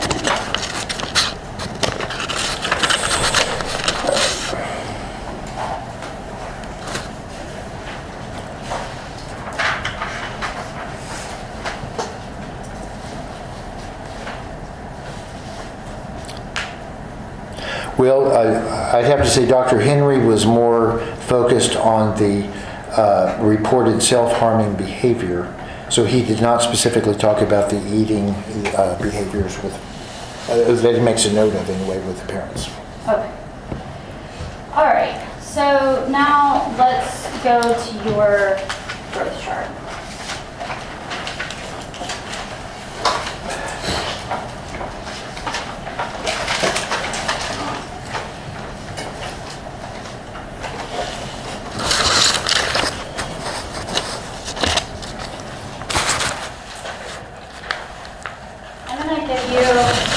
A pink highlighter. I'm sorry, it's pink. It's the first one I grabbed. And I'm also, the state's exhibit was, for your height, was going to be state's exhibit 217, right? But I'm going to give you a copy of that, and I'm going to label it, different number, it's already labeled. The defendant's exhibit 41, okay? And I want you, if you will, to add the additional points that you have left off of the chart, okay? Okay. So, you would agree with me that we have September 28th, 2020, he was 99 centimeters at Northeast Baptist, correct? Yes.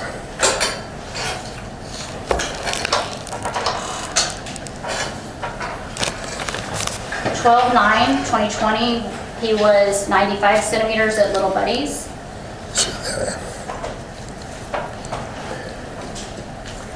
95.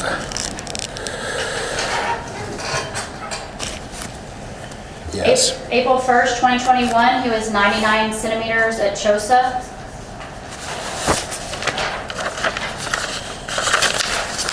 Do you not have April 1st?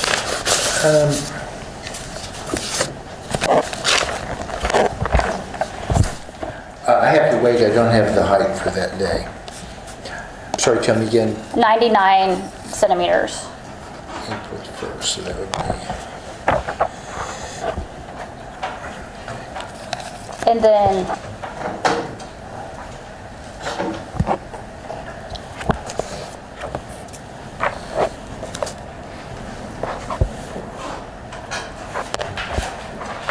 Okay. okay, the next one is 7/21/2021, 89 centimeters.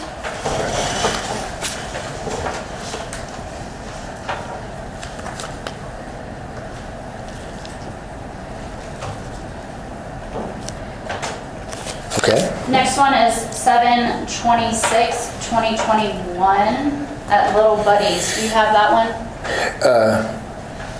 I have one, well, I have a Chosa one from 7/21. Yes, but you already have that logged on your chart. It's the 97 centimeters. Oh, okay.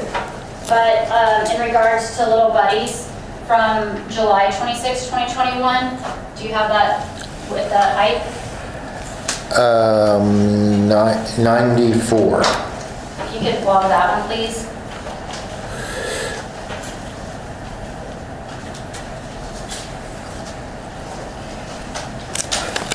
And then finally, can you log on the day of his passing, he was 99 centimeters. That was, where's that?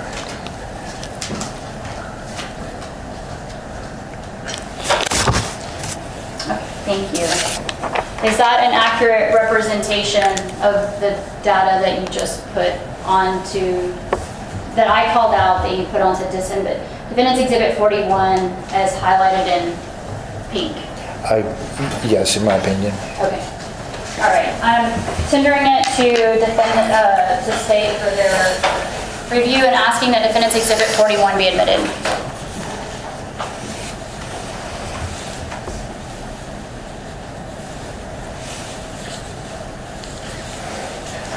I have no objection. Defendant's Exhibit 41. Is admitted and may be published.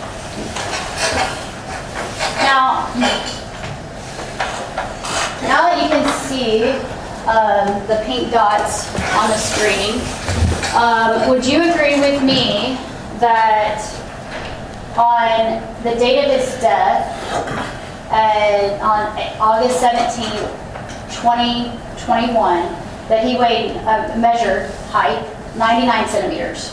Yes. Okay, but earlier you testified that you only wanted to use the data points that were the most relevant, or that you didn't find suspicious, correct? Correct. But would you agree with me that the 97 centimeters that you selected to use is below the 99 centimeters that he has at his death, correct? Yes. So, you know, I fail to see how, you agree that kids don't shrink Yes. in height, okay?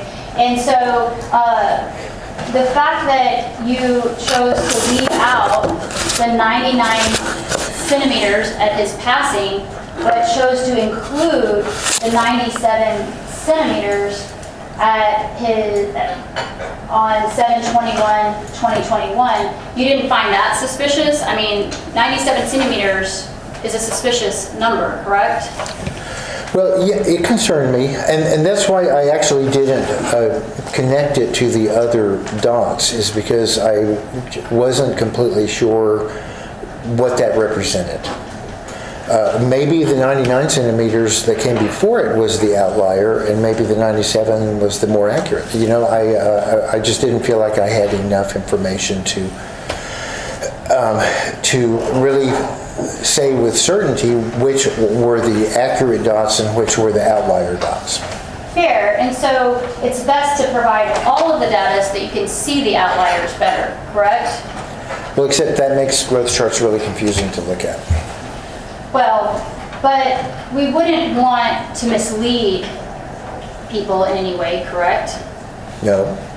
So when you're looking at this and we look at the trend of the trajectory, you would agree with me that if we are going in and trying to find a line that curves through these dots like we do in statistics, we would wind up tracking pretty consistently with him still continuing to grow.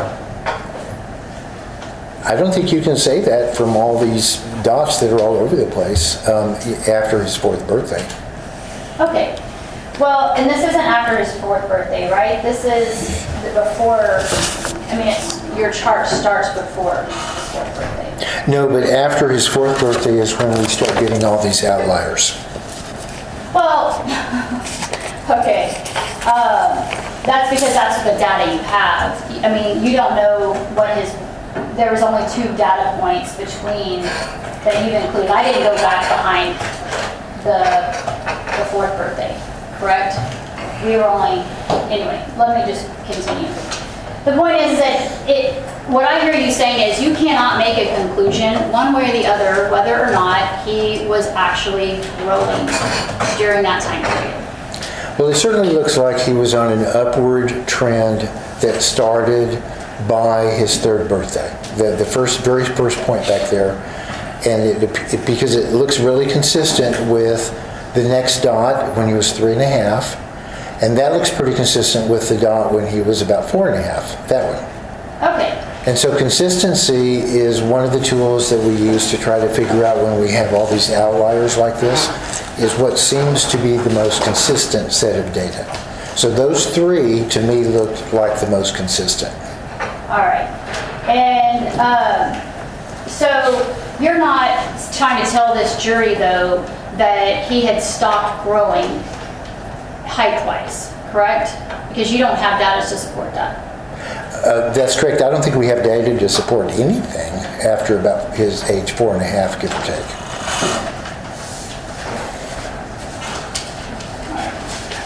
So then,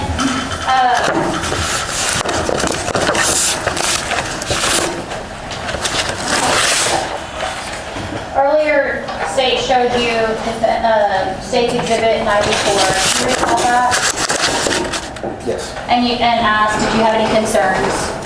And you said, I believe you said something about the shoulder blades and possibly the ribs showing, correct? Yes. All right. And then you, in response to Defendant's Exhibit 31, said you had less concerns, correct? Correct. All right. Now, do you have any concerns in regards to Defendant's Exhibit 32? Sorry. Can you see that I can't see from back there? Yeah. Here, do you need me to hand you the photo?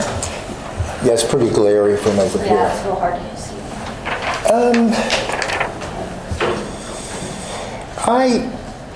I'm not sure there's a concern there. I mean, in this picture, he looks like a skinny kid, but just going off a picture with no other data, I'm not sure that it's enough to really express a strong concern.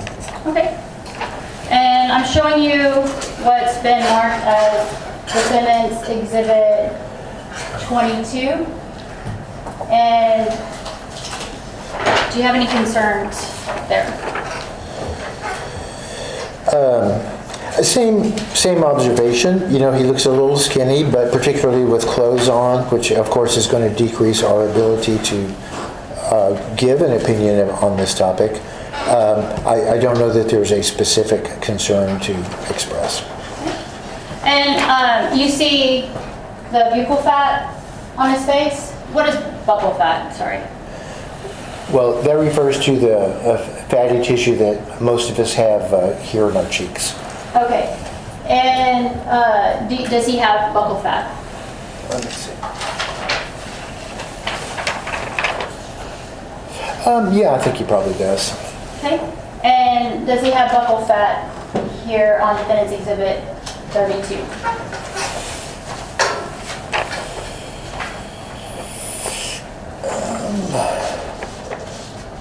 Probably. Yeah, I think there's probably some there. Okay. All right. Now,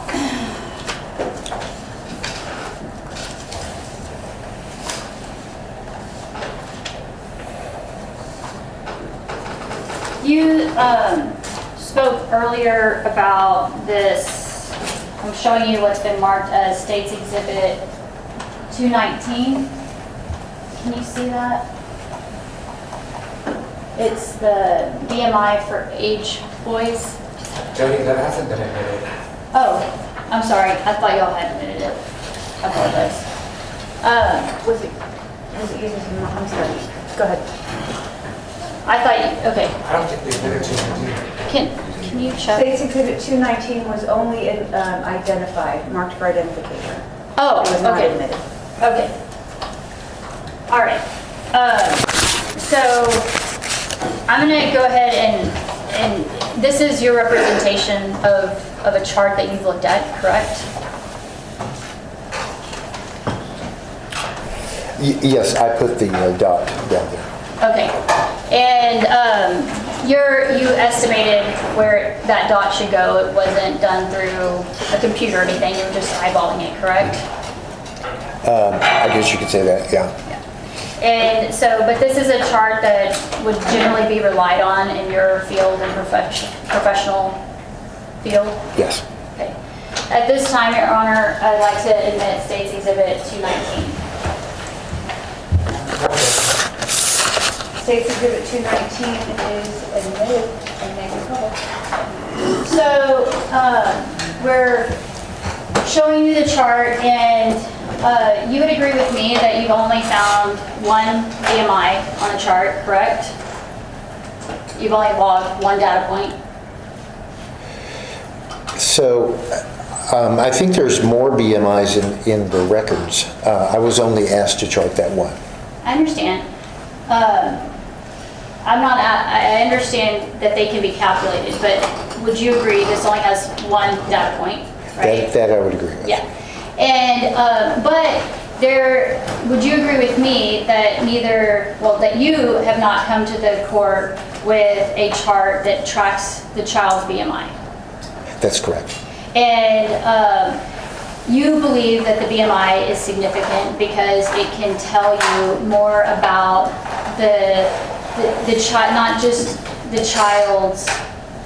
Well, why is it significant? Why is BMI significant? So it's calculated in a way that the individual variations due to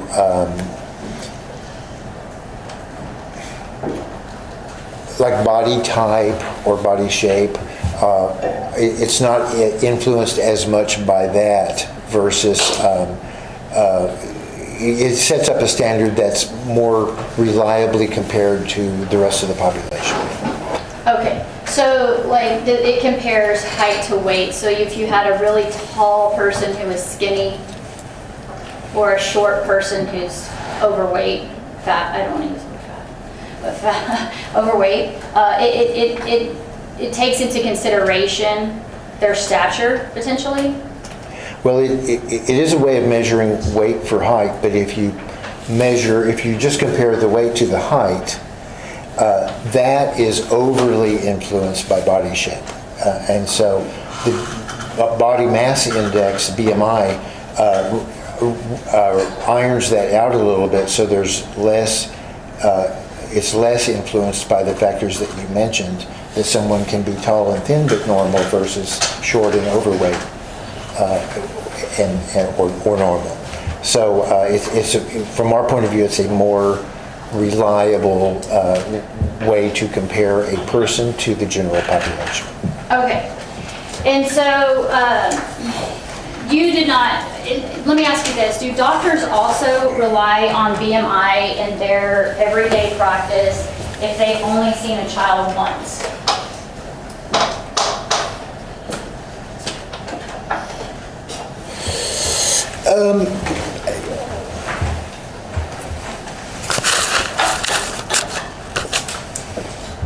I mean, it's a measurement that's relied on routinely by physicians. And I would say, even if we only have one BMI point, we certainly look at it and see if it is at a level that needs some sort of action. But it's really, I believe what you're referring to is that it's really the trend over time that's more important. Is the BMI going up, meaning the person's gaining more weight? Is the BMI going down? Is the person losing weight, etc.? All right, and so, but you didn't track, you didn't feel like that was, well, you've looked at Dr. Molina's autopsy, correct? Yes. And you would agree with me that she only provides one BMI in her autopsy. Yes. And that, are you aware of any other chart that she's made that tracks the BMI over time? Not that I'm aware of. Okay. But BMI is an important figure, data set to consider when you are considering whether a child is malnourished or not, correct? Well, it's completely unreliable under the age of 4, so it's not used in that age group. So, and the issue we had with Benji's points in and around his 4th birthday and after were the heights were clearly unreliable. They're outliers all over the place. And so if your height is unreliable, your BMI is going to be unreliable. So the chart that was just admitted for States Exhibit 219 BMI for age for boys that you just went off of goes from 2 to 5 years old, correct? That chart does, yeah. Yeah. And so it's not just for 4-year-old boys, or it's for a whole data set between 2 to 5. Well, you can calculate it at birth.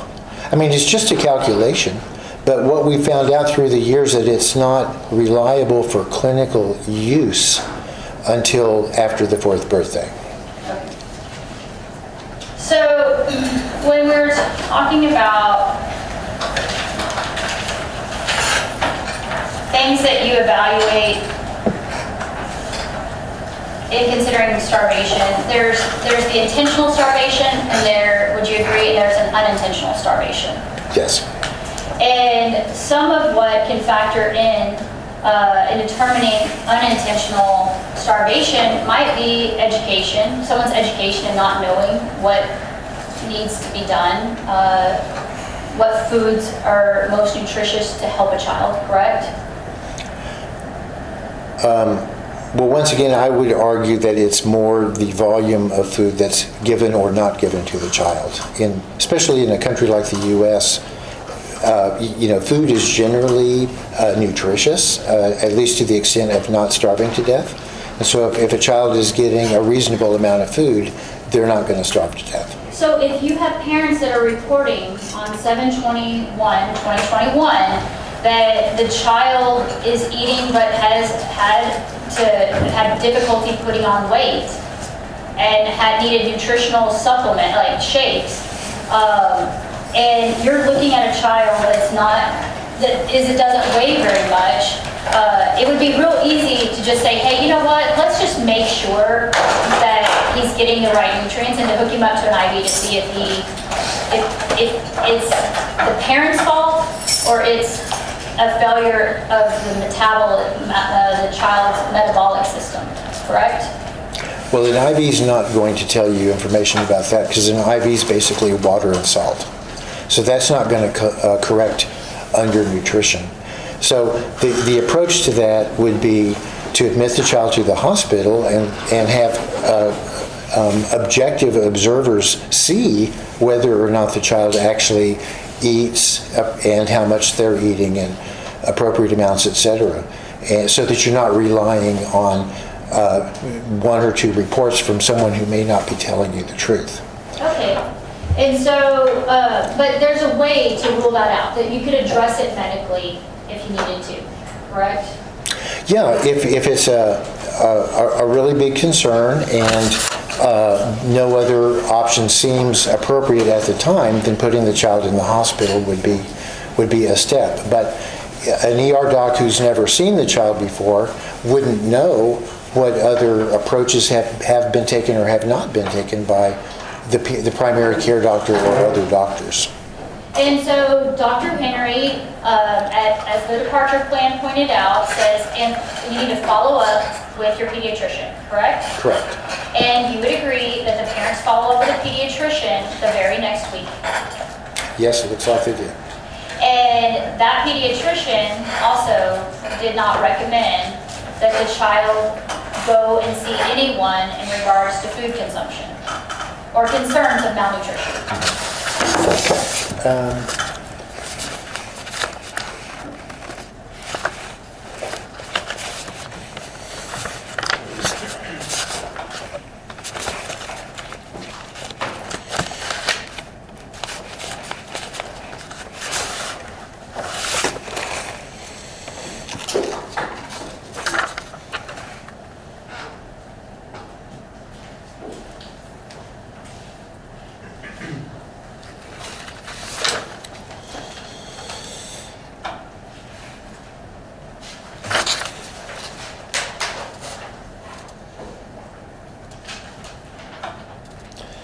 Well, actually, when the parents brought him in to see Dr. Lopez on July the 26th, they didn't even ask about weight. It was the ears that concerned them.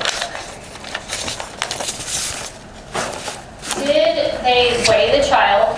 Yes. Okay. And this is the same pediatrician that had seen him for his 4-year well check, correct?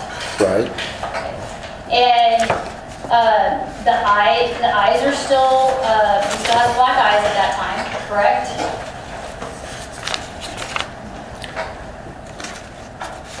I'm sorry, and at the 4-year well check in December? No, it's just on 7/26/2021, Benji still had black eyes, correct? Well, that's not really clear from this because Dr. Lopez wrote eyes normal. Okay. If a photo has been admitted into evidence on 7/26, that was taken 7/26/2021, and you can still see the black eyes, then they would be present at that time, correct? I would assume so. Okay. Apparently Dr. Lopez wasn't really sure about that, but... Oh, no, he did say, I'm sorry, I apologize, contusion under both eyes bilaterally, so he did notice it. Okay, so, and Dr. Lopez was aware that CPS was involved. Yes. Okay. So the child is being looked at considerably by trained medical professionals for child use, yes?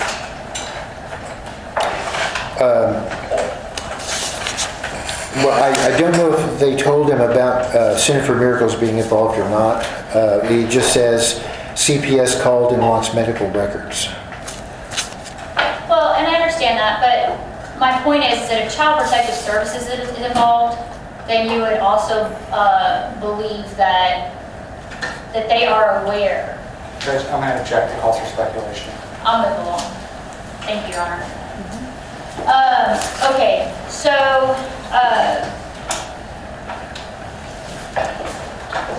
would you agree with me that if someone is not being fed sufficiently, they would start, and it gets to be a serious situation, that they are actually going to start having negative effects on their bodily organs?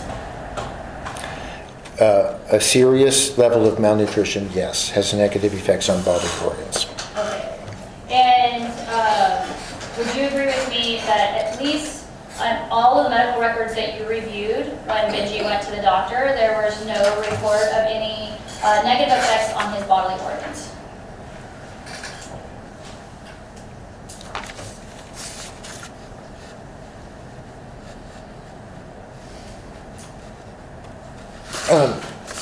Well, certainly none that were labeled as such.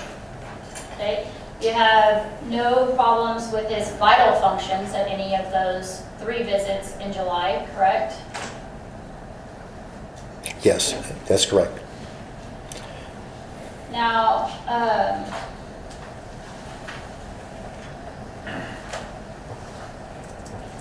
you have testified that the loss of that generally in starvation cases you will have a loss of tissue underneath the skin, correct? Yes, I would agree with that. And that you have fatty tissue. That fatty tissue is all over. It's in our faces, it's in our abdomens, our arms, legs, and everywhere else. Pretty much. And that certain kinds of rashes may develop if you are experiencing starvation. Correct. Okay. And is that because starvation, or why is that? What are the rashes? I'm not really sure why they develop, but it probably has to do with changes in the skin, like less moisture in the skin and things of that nature. But beyond that, I can't tell you specifically why skin changes are part of starvation. And then that if you are being starved, that you're increasingly less able to carry on your normal activities. Yes, I would agree with that. And that and as it becomes more and more extreme, you may not even be able to get up and walk or to do certain things like that because you've lost so much muscle that your body's incapable of doing it. Correct. Now, you noted that the hair starts falling out and becomes thinner and thinner and more breakable as a sign of starvation. Yes. And then in this term, there's 2 types of starvation, or I guess, is it malnutrition or starvation? The kwashiorkor? Can you pronounce that name for me? Kwashiorkor? Yes. Okay, thank you. Kwashiorkor and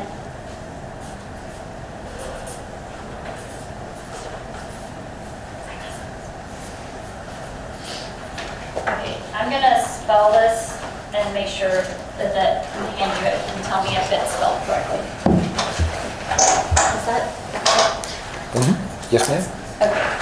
And Your Honor, can I, as a demonstrative, just to show the spelling of the word publish? Do you have any objections? No. Okay, yes, that's fine. And then on, what is kwashiorkor? So that kwashiorkor is a type of malnutrition where the person is still having access to carbohydrates, not necessarily a normal amount, but at least some, but is not having access to protein or fat. So they are getting some calories and a little bit of nutrition, but it's a very skewed kind of nutrition that really doesn't provide optimal conditions for the body to grow. And these are children that you may have seen photos of from West Africa, which is where this is seen the most, where they are very underweight and very weak and everything else, but have very distended bellies. Okay, and then what is the other kind? The other kind is called marasmus, M-A-R-A-S-M-U-U-S.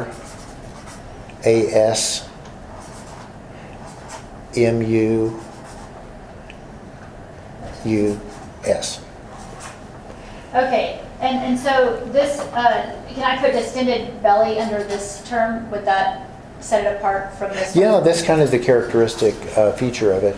And they also tend to have very significant skin changes as well. Okay, and should I put skin changes as well? You can. And they also have more dramatic hair changes while we're at it. Their hair typically changes to kind of an orange color and becomes very brittle. Okay. And then in regards to the marasmus, Marasmus, yes. Marasmus. And we actually in the U.S., we don't really use the term as much anymore. We call it protein calorie malnutrition, On which one? marasmus. And the reason for that is because marasmus is the more typical type of malnutrition where the child's just not getting any nutrition at all, essentially. So it's not just the carbs they're missing out on, but they're missing out on protein and fat. So it's a global kind of malnutrition that is more typical for children that we see here in the U.S. So, tell me the term y'all use again. Protein, Uh-huh. Okay. calorie, malnutrition.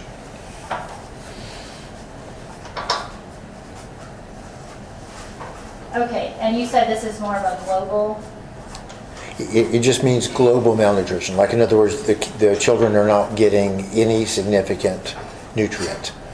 And it's more the typical kind that we see here in the U.S. okay, and so in regards to Benji's case, did he have kwashiorkor or did he have marasmus? He had marasmus. Okay. And so we're focused on this one, right? Yes. Marasmus.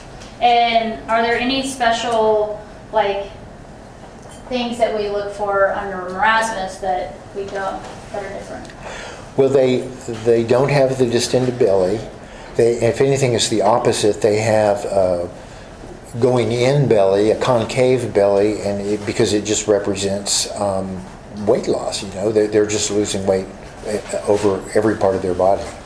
They also can have hair and skin changes, but they're not as dramatic as with kwashiorkor. They're a little more subtle, but over time they start losing hair as well, and they start getting skin rashes. Okay, so they can also, so the skin change and hair change and rashes are not just for kwashiorkor, it can also happen here. Well, it's more dramatic with kwashiorkor, but it definitely happens with marasmus as well, especially as it becomes more severe. Okay.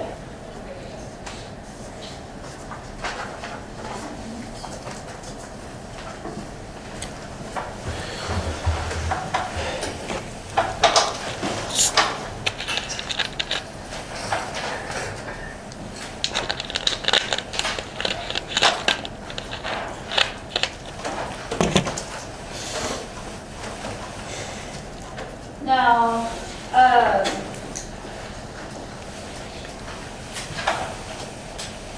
when you said that the newborn testing that they did for screening for genetic metabolic concern, they do a newborn testing. Why do they do that? They look for 55 genetic or metabolic conditions that can seriously affect a child's health. Okay, and in reviewing the records, do you recall normally they do 2 screens, right? Right. And did you ever see a second screen for Benji? I think I only saw one. Okay, and why would you need a second screen? Why do they do 2 screens? Well, in the ordinary situation where a baby's born and goes home the next day or the day after that with a parent, they haven't had enough protein feeds yet to really develop those metabolic pathways that are being tested.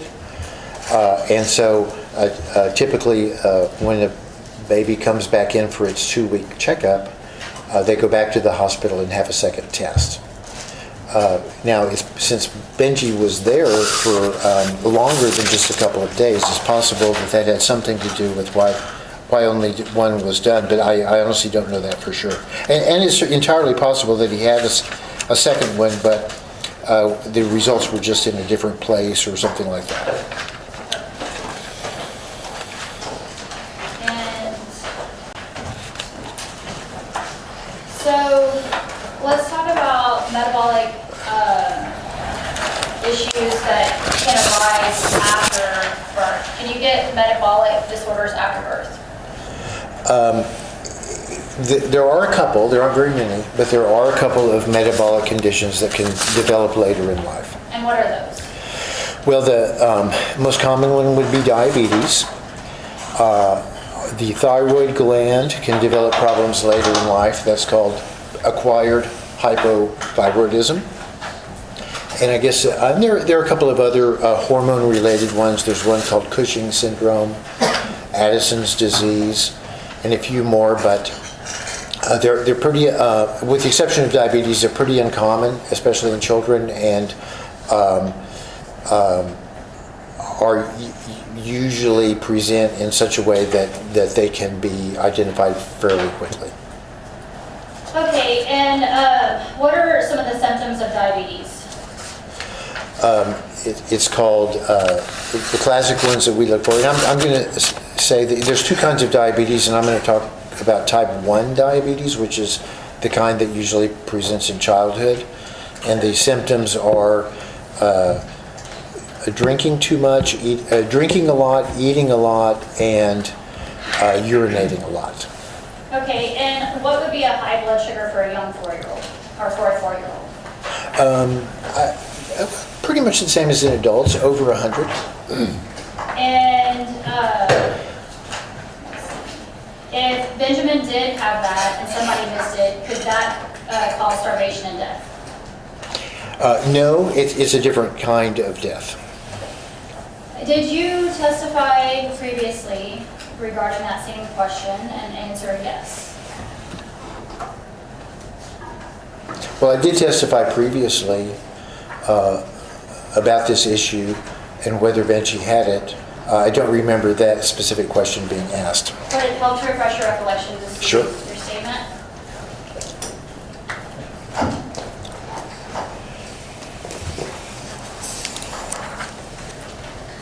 Okay. Only when he was dying, and if Benjamin did have that.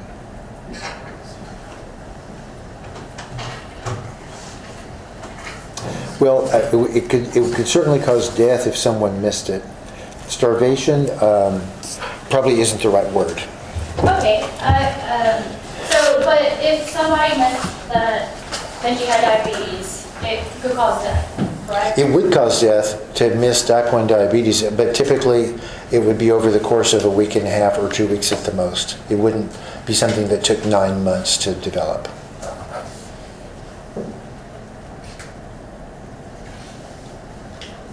Now, would you agree with me that in your specialization in child abuse, diabetes isn't really your focus? Is that correct? Well, it is in the setting of medical neglect. Like if a family is not getting the diabetes treated, we would certainly get involved with that. Okay, and so,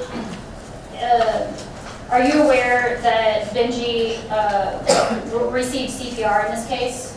Yes, I am. And that he had EMS came out to him? Yes. And that he had a finger stick glucose of 300? Yes, I'm aware of that. Okay. And is it possible he had diabetes? Well, I mean, I guess it's possible he developed some form of diabetes as a terminal event, like as he was dying. But once again, diabetes doesn't, it doesn't take months for type 1 diabetes to kill somebody. It takes weeks. So that the time frame is not consistent with diabetes for what happened the last few months of Benji's life. Now, did you testify previously that in response to, is it possible he had diabetes? Yes, it is possible. I believe that's an inconsistent statement. I'm going to object to the form. I'll overrule it. You can answer it if you can. Well, I mean, I'd feel more comfortable if I could see the transcript of that.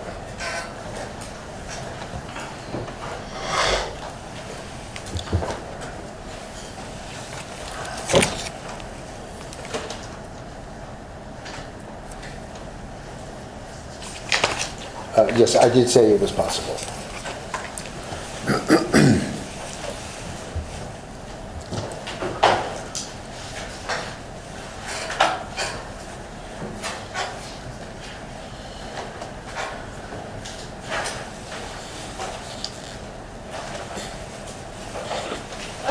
And then,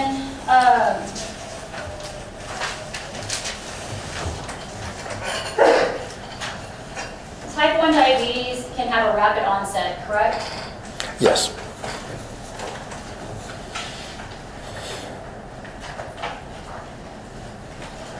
And are you aware that he had 214 glucose level at the ER on 8/17/2021?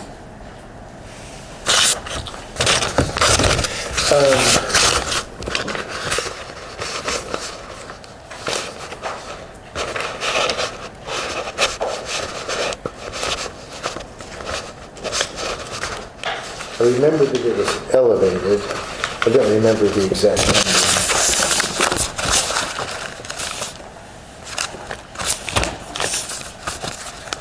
Would it help to see your prior?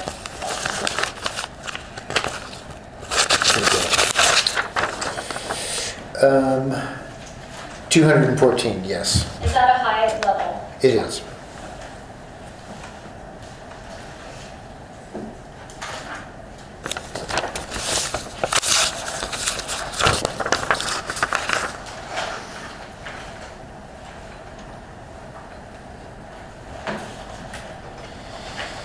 Now, I need to show you what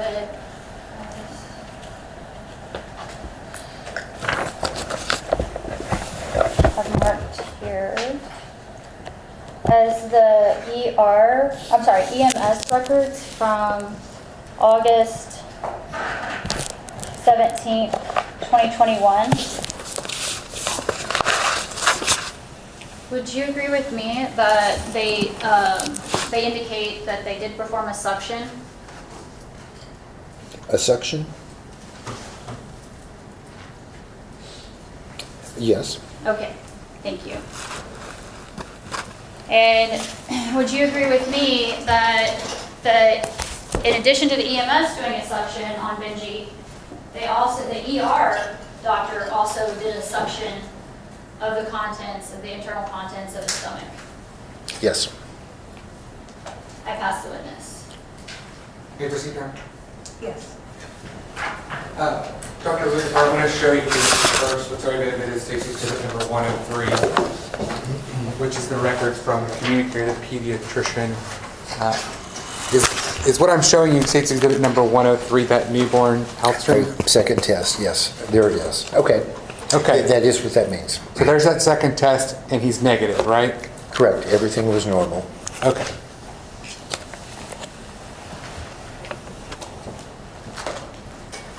So again, that's for the 55 potential metabolic genetic conditions. Correct.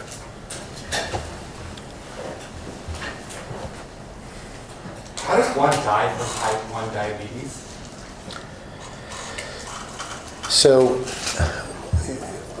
type 1 diabetes means that the body just suddenly loses the ability to make insulin from the pancreas, and so it can't absorb glucose out of the bloodstream into the organs. And so glucose is what all of our organs live on every day, and so things start going badly very quickly once glucose is not available to the rest of the body.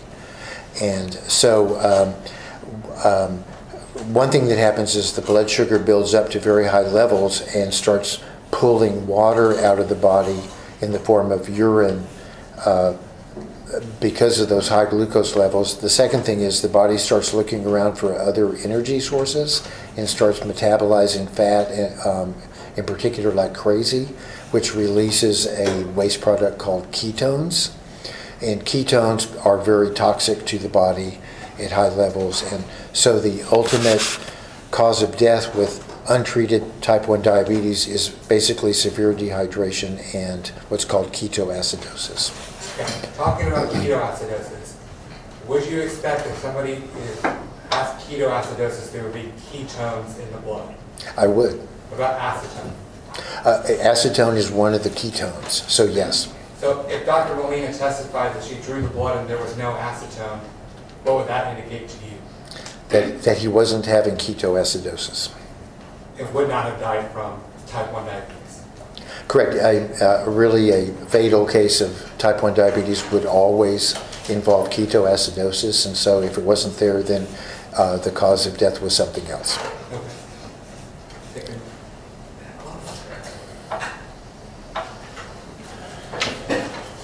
I want to talk about the records as it relates to the ER visit on 7/21 of 21. First of all, are you aware of who does coding? Meaning the codes that are entered in the medical records. It's a clerical function, like in other words, the hospital or the emergency room's clerical staff, after the fact, codes the visit, and it's part of the billing process. Okay, so is it a doctor who enters in codes? It depends on the environment. I can tell you that the ER docs very rarely are the ones who enter their coding. Okay, so I want to show you the record on 7/21 of 21.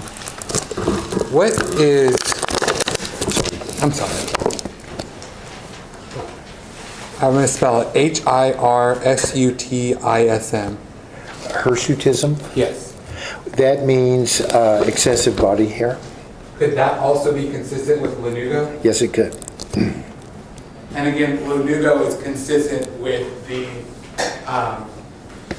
malnutrition. Correct. And again, that was the ER visit on 7/21 of 21. Correct.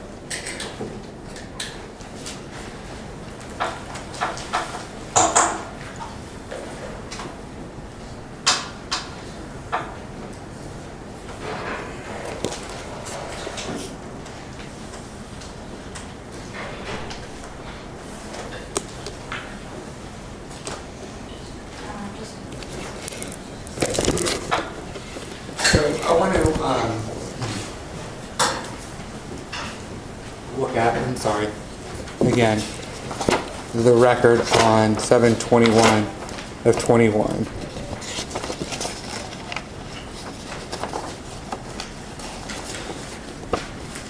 So in that, where it says, has child had poor weight gain over the last few months? It says no. Is that fair to say? Yes. Did Benji go to the Chosic ER prior to 7/21 of 21? Yes. And what was his weight then? Let's see, he had an ER visit on, I believe it was in April, April 1st, I believe? or March 25th and April 1st. So he had 2 ER visits earlier that year. Okay, let's look at the one closest to that, 4/1 of 21. Do you have that in front of you? Yes. Sorry, let me get to it real quick.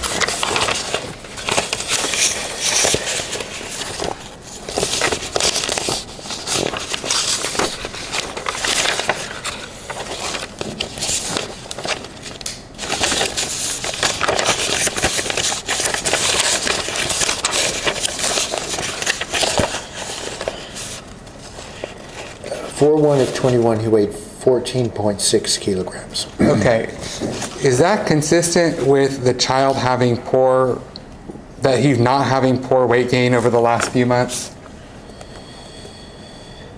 Well, on July 21st, he weighed 13.8, so he actually lost, as I think has been pointed out, almost, what would that be,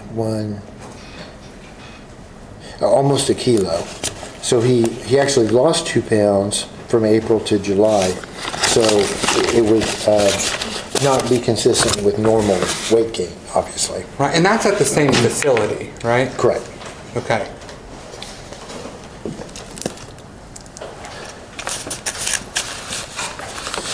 These types of, do you need to see it again, that what I'm talking about, these screens that are entered in sometimes? Oh, I don't have a copy of that. Okay.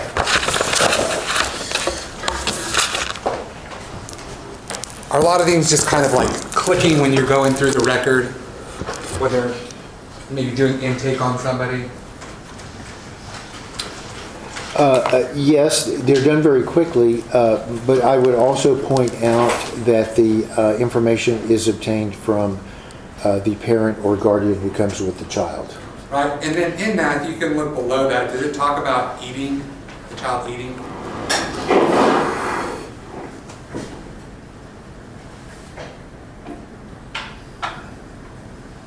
It does. What does it say?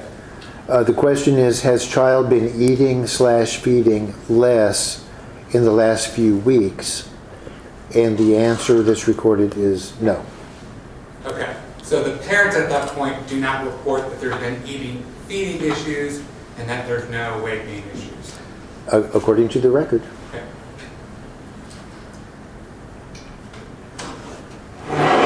Ms. Sawyers was asking you questions as it relates to starvation and being able to carry on with daily activities. Is there some nuance to that?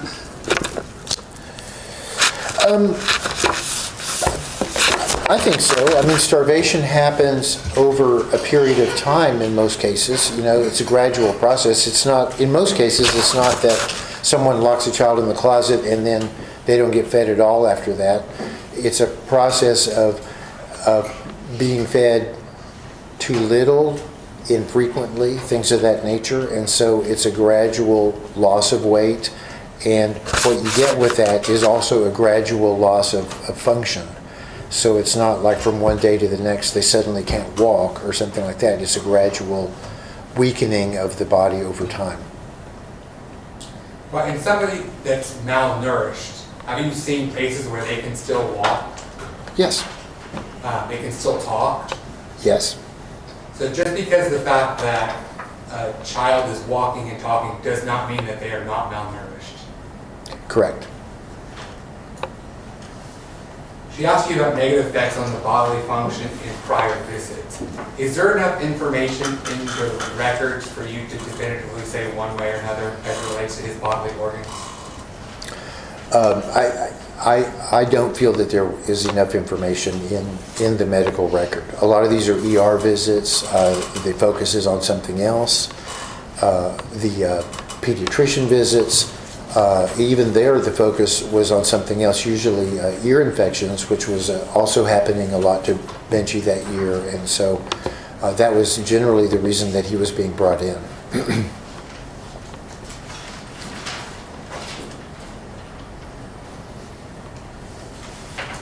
When we were talking about BMI and charting it specifically as it related to States Exhibit number 219, the Z-scores that we filled out, or the Z-scores that we filled out for the BMI at his death. Why didn't you chart the BMI? I apologize. There was actually an exhibit that was right here that now I'm not seeing, and I just want to make sure it isn't getting lost in my paperwork or someplace else. This one? No, it was this one, but without the extra marks. I think the Sawyer put it here on the, Oh, okay. I just wanted to make sure it was in a safe place. That's all. So that's what I'm referring to, States Exhibit number 219, this particular exhibit. Okay. When charting BMI, you have to take into account the height, right? Yes. And so we've already discussed the height that you looked at was spurious. Is that fair to say?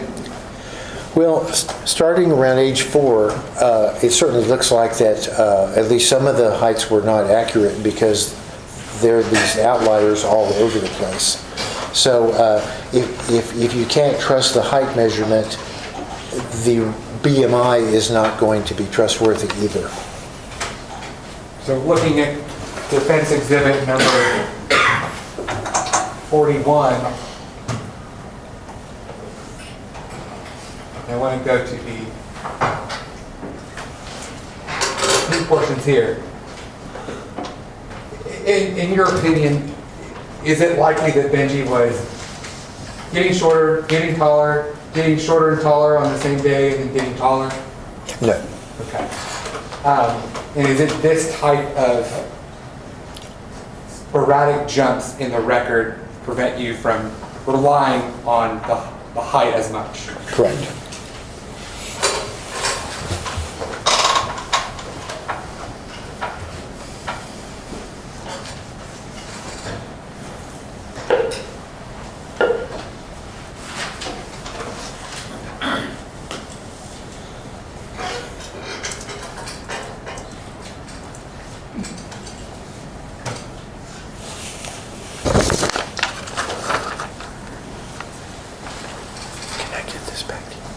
As it relates to self-harm that was indicated in the record on the Joseph visit in 7/21 of 21, to your recollection, did you see any other medical records that indicated that Benji was engaging in self-harming behavior?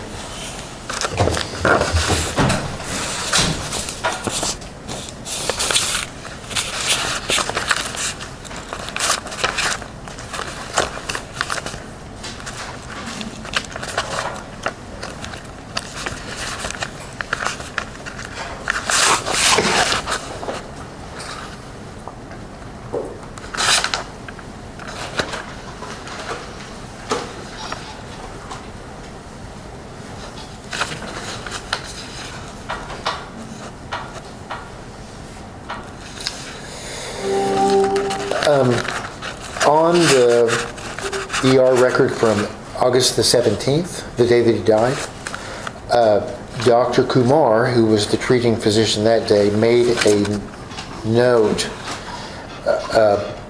per parent. Oh, excuse me, I'm sorry. This is from the prior. She made a note that on the prior ER visit, the parents reported Benji had a history of self-harming behavior. And also on that day, it's noted that the stepmother described numerous episodes where Benji was trying to make himself throw up. So other than the 7/21 and the 8/17, did you ever see any other medical records to indicate that the parents are reporting that Benji is engaging in self-harming behavior? No. So, Ms. Boyers went over with you some pictures and asked, is there buccal fat in this photograph?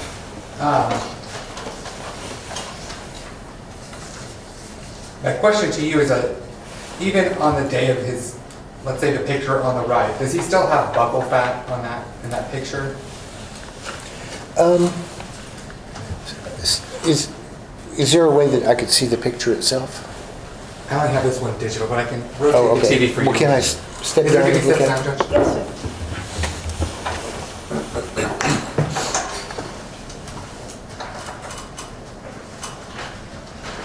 Well, he definitely has buccal fat there. You can see his cheeks are nice and round. Here you kind of get an idea that he may not, because you do have a little, kind of like a little concave imprint right there. So I would say it certainly appears to be less buccal fat than in the picture on the left. Right, and that's my point, is that what we're looking at is the change in the buccal fat. Is that fair to say? But there's definitely a change, in my opinion. And can somebody still have buccal fat and be a child, still have buccal fat and still be diet or suffer from malnutrition and starvation?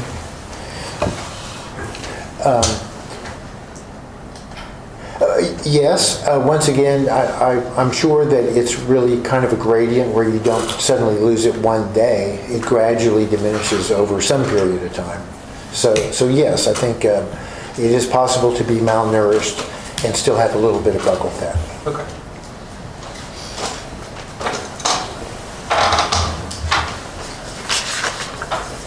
Here's another one.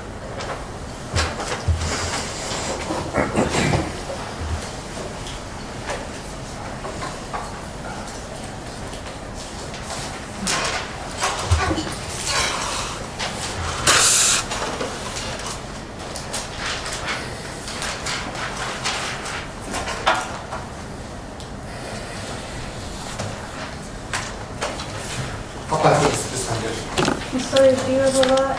Uh, I'm just debating whether to take our afternoon break now. Let's get to the- Okay. We're going to go ahead and take an afternoon break. All rise for the jury.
may be seated. Ms. Sawyer? Yes. Okay, Dr. Lucifer, calling your attention to the screen, the picture on the right, would you agree that with his arms raised, his mouth is in a puckered position to put around the water bottle, correct? Yes. And so depending on the position you put your body can change the angles as well as the pull of your skin in an unnatural way to make you look skinnier in some photos. And as you can see on the left, he has his arms down and you can't really tell, but you can look, the way that your body's positioned can make you look more gaunt than in others, correct? Maybe to a certain extent. I really don't think it could cause that dramatic of a difference between the two pictures. So,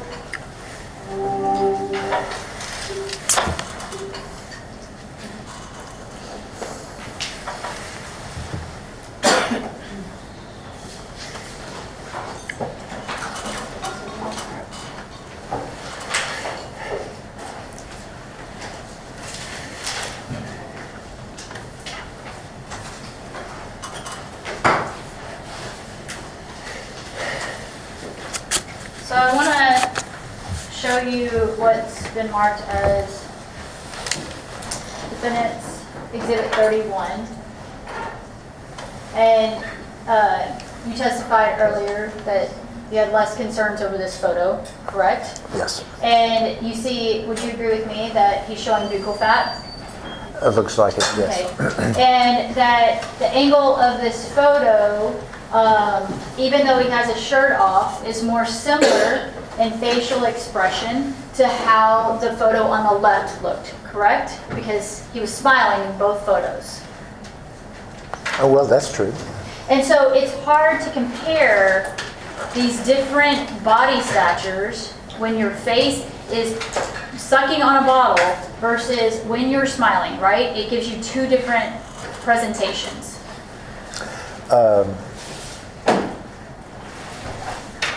Yes, it's going to be a different presentation.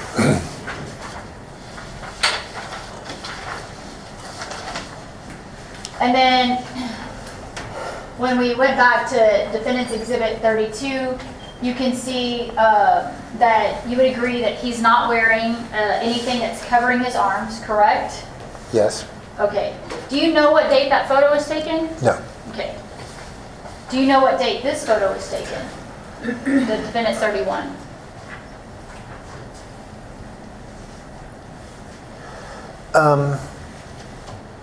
I don't. I'm not.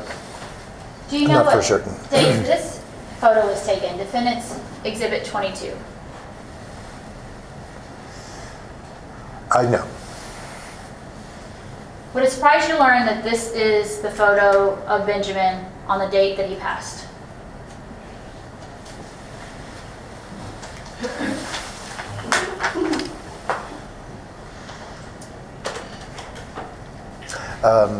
Yes, that is a little bit surprising. So, I want to ask you, what are some other ways that someone can pass away that, for instance, suffocation? We heard testimony from Dr. Molina yesterday that she cannot rule out suffocation. Did y'all consider suffocation in this case? I did not. She also said that she cannot rule out arrhythmia. Did y'all consider arrhythmia in this case? I did not. I don't recall if they got any EKG tracings on him before he died. I don't think they did. So I'm sure, I don't think it was ruled out in this case. And you would agree with me, or are you aware that you can do genetic testing to after the fact to determine whether someone will be predisposed to a genetic arrhythmia? Yes, I'm aware of that. And that was not done here.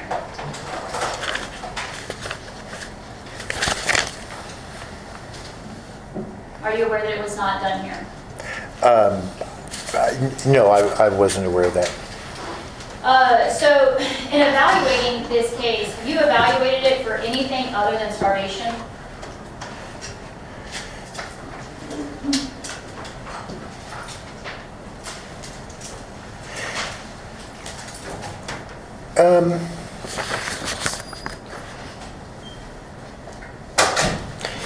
I have to say, my evaluation actually began when the autopsy report came back, and, you know, at that point it was pretty self-evident, you know, that he was severely underweight, and that the other findings that we've talked about strongly supported that diagnosis, and I had no reason to question it. All right, so the answer is no, you didn't consider any other possibility, correct?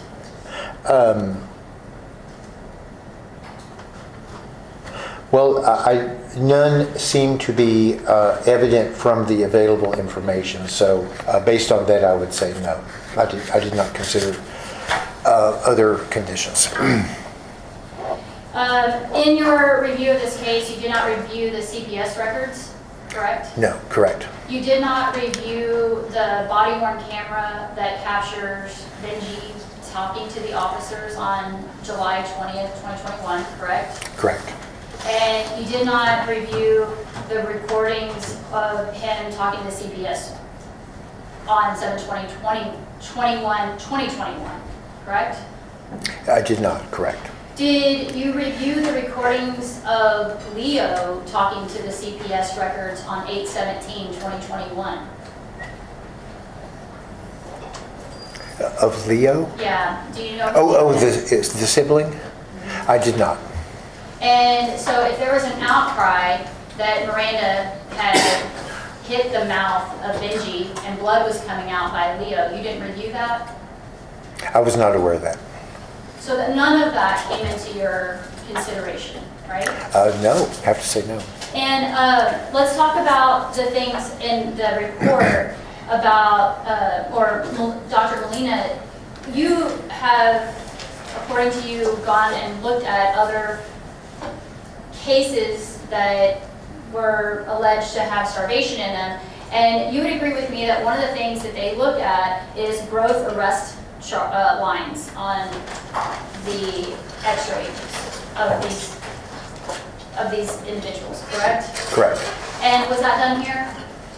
I really don't know. The x-rays were taken by the medical examiner, and I don't know. There's no report in the information that I got about if the x-rays were read, so I don't have an answer to your question. Okay, so she provided you no details in the autopsy report to say that the growth arrest lines, what she found, if she found anything.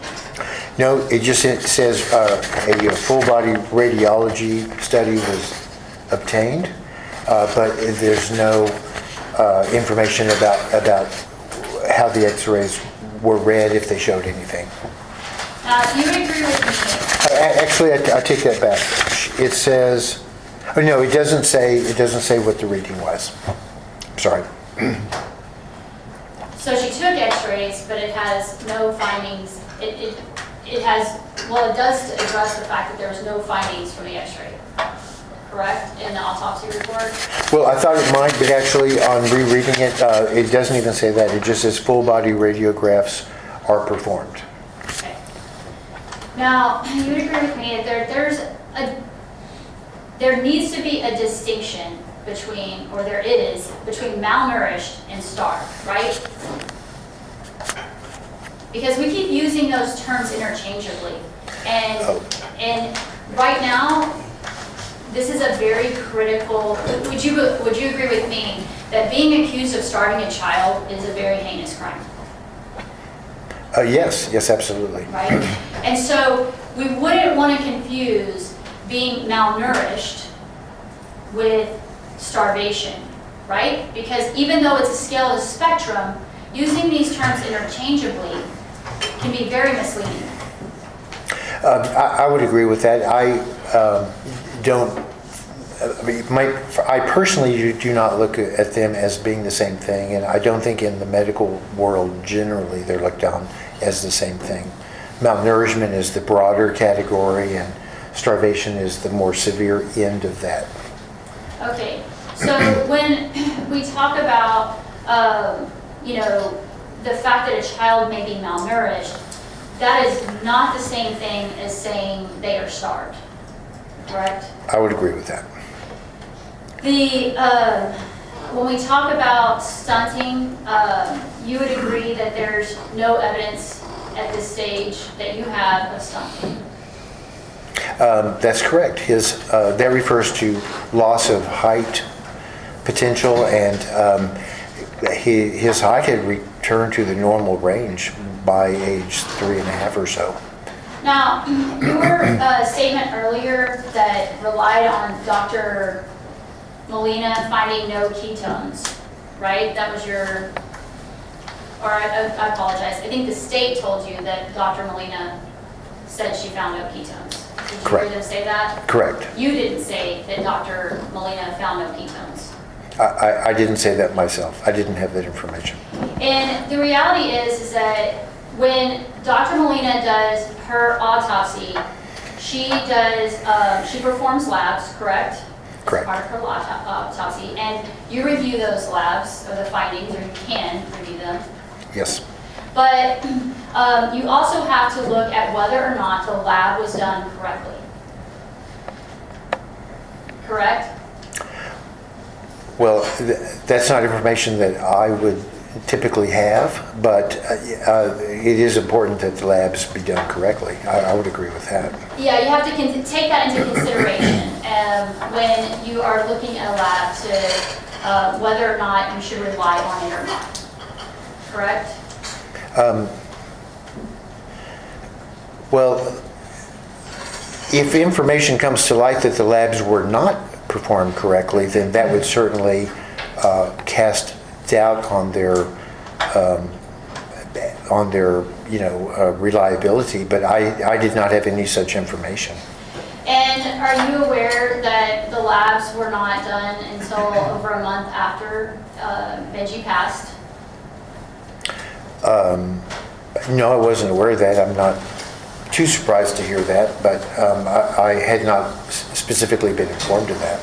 And that was the labs that were done in-house, and the labs that were done, that they sent off to NMS labs, were not done until almost over 2.5 months later. Would that surprise you? No, given the backlog in our medical examiner's office, how far behind they are on cases, I'd have to say that doesn't surprise me a lot. And are you aware that the autopsy in this case was done in August 18th, 2021? Yes. And that Dr. Molina testified yesterday that her medical examiner's office is under probation starting in August of 2021. Judge, I'm going to object to this characterization. It was a provisional status. I'm going to object to this characterization. Just Dave, if you want to, No. I'm sorry, Ms. Sawyer?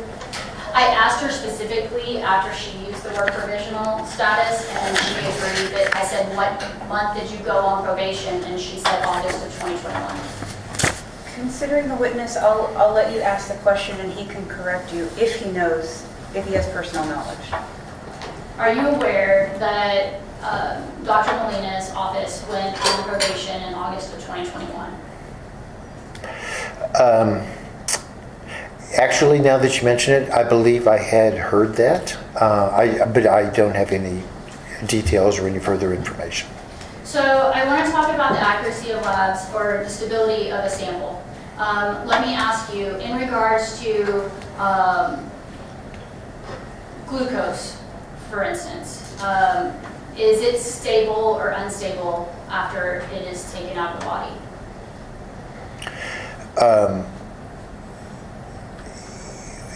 Well, over what period of time, and also whether or not it was frozen. in situations like this, one of the, what am I trying to say? The delay in processing them isn't necessarily a bad thing, assuming the samples were promptly frozen. In that situation, they're stable for quite some time. But I don't have any personal information of whether that was done, when, how long after they were drawn, etc. But we have admitted as Defendant's Exhibit 33, Dr. Molina's full report of what came from her file, her paper report. And so you would agree with me that it would be important to track the chain of custody of an item, of a sample that you're going to test, correct? Yes. And that you track that chain of custody and verify how it's stored, when it's stored, and by whom it's stored, correct? Yes. Okay. And so if Dr. Molina's file does not include any of that important information, that will be relevant.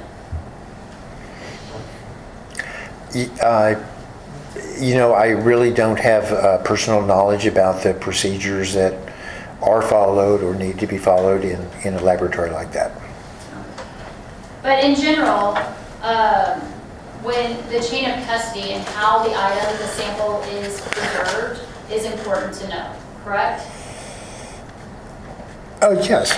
Because it affects the accuracy of the lab result that follows it.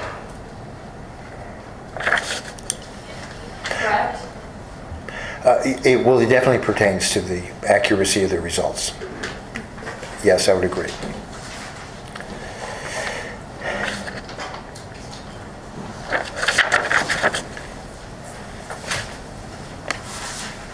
I pass the witness. Thank you, Speaker. As it relates to all these questions about the lab, fair to say Dr. Molina would be the better person to ask those questions to, correct? Definitely. You didn't review Dr. Molina's testimony, did you, prior to testifying today? No. So you're not aware that Ms. Sawyers didn't ask Dr. Molina any of those questions? I wasn't aware of that. Okay. She asked you about the body-worn camera that you may or may not have reviewed. So you didn't review any body-worn camera that shows Benji asking his dad for food several times? I did not. You didn't review a body-worn camera where Benji is talking to a detective and is distracted by food behind him? No. You didn't review that? Okay.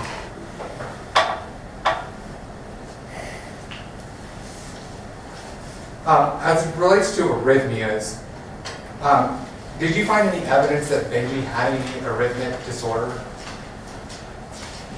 in the medical records? No, I didn't see any evidence of that.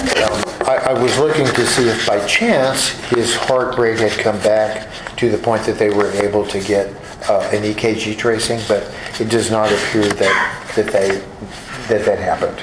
Okay.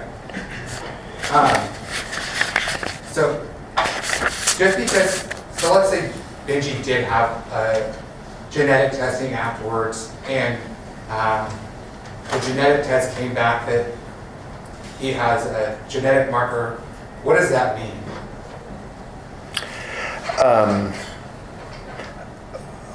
Well, I mean, it's very variable from condition to condition. Sometimes it's just a marker, meaning that maybe there's some increased risk, but it doesn't confirm the diagnosis. But there are a few things where having an abnormal gene may be much more important as a potential cause. But a genetic marker doesn't mean that you have it, right? Yeah, that's what I meant to say, is that usually not. Usually it just means that maybe there's some increased risk. Okay. So the fact that he would have been genetically tested doesn't mean that he even had an arrhythmia, even if he did have that marker. I would agree with that.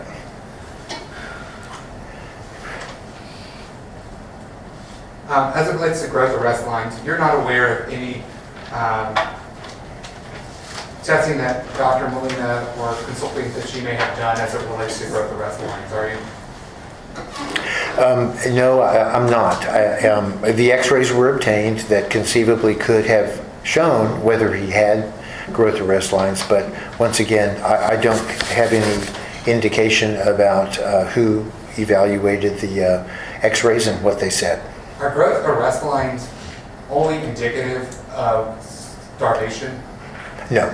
What also could they be indicative of? So what they indicate, the growth arrest lines are white lines on the ends of the long bones, like the arms and legs. And they're actually very similar to tree rings in trees. And what it means is that a child's bones stopped growing for a while and then started growing again. And when that happens, there's a white line of calcium that's deposited. And so it's an indicator that growth was temporarily slowed down and then recovered. And we see those really all the time. Like for instance, let's say a child has a severe illness like pneumonia or something and is in the hospital for 2 or 3 weeks. Even that would be enough time to trigger the development of a growth arrest line. So it doesn't always mean starvation. It means basically just that something slowed down the child's growth for some period, and it doesn't really tell you what that was. Is it necessary in order to make a finding of starvation to find growth arrest lines? No, I have never seen anything that indicated that that was a requirement to say that a child had been starved.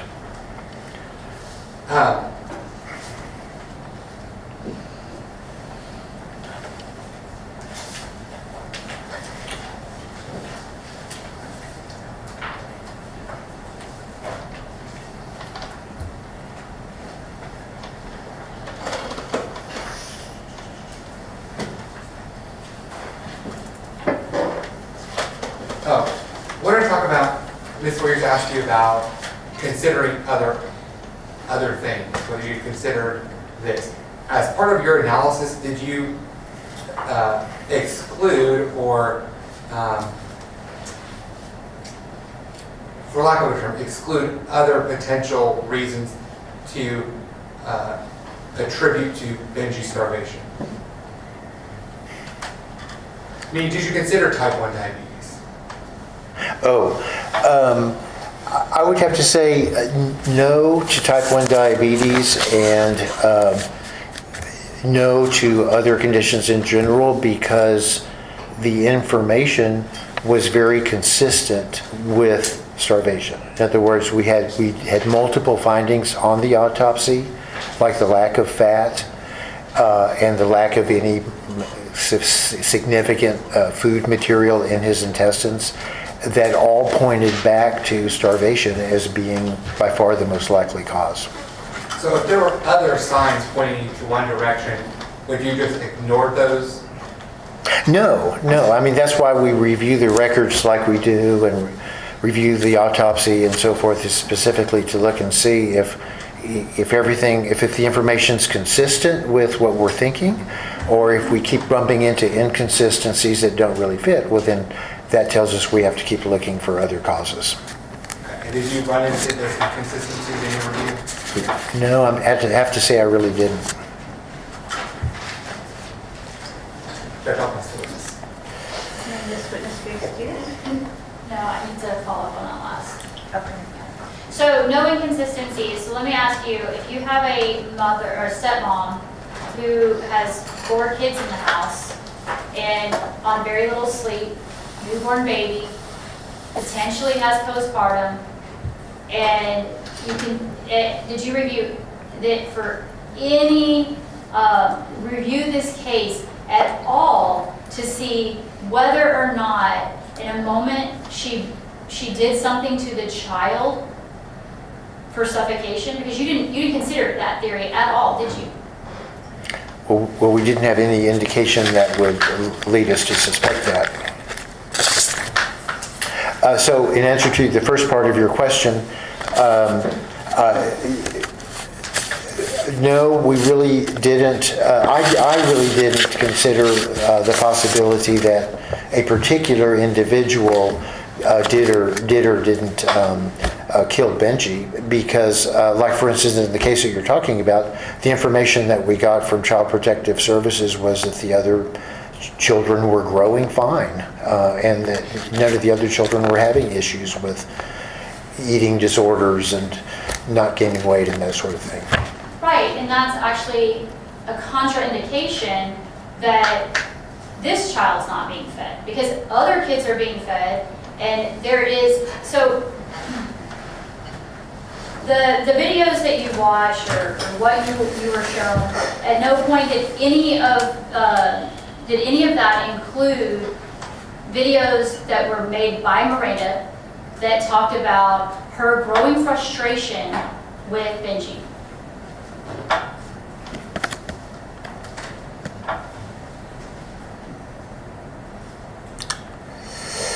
I was made aware of some of that information.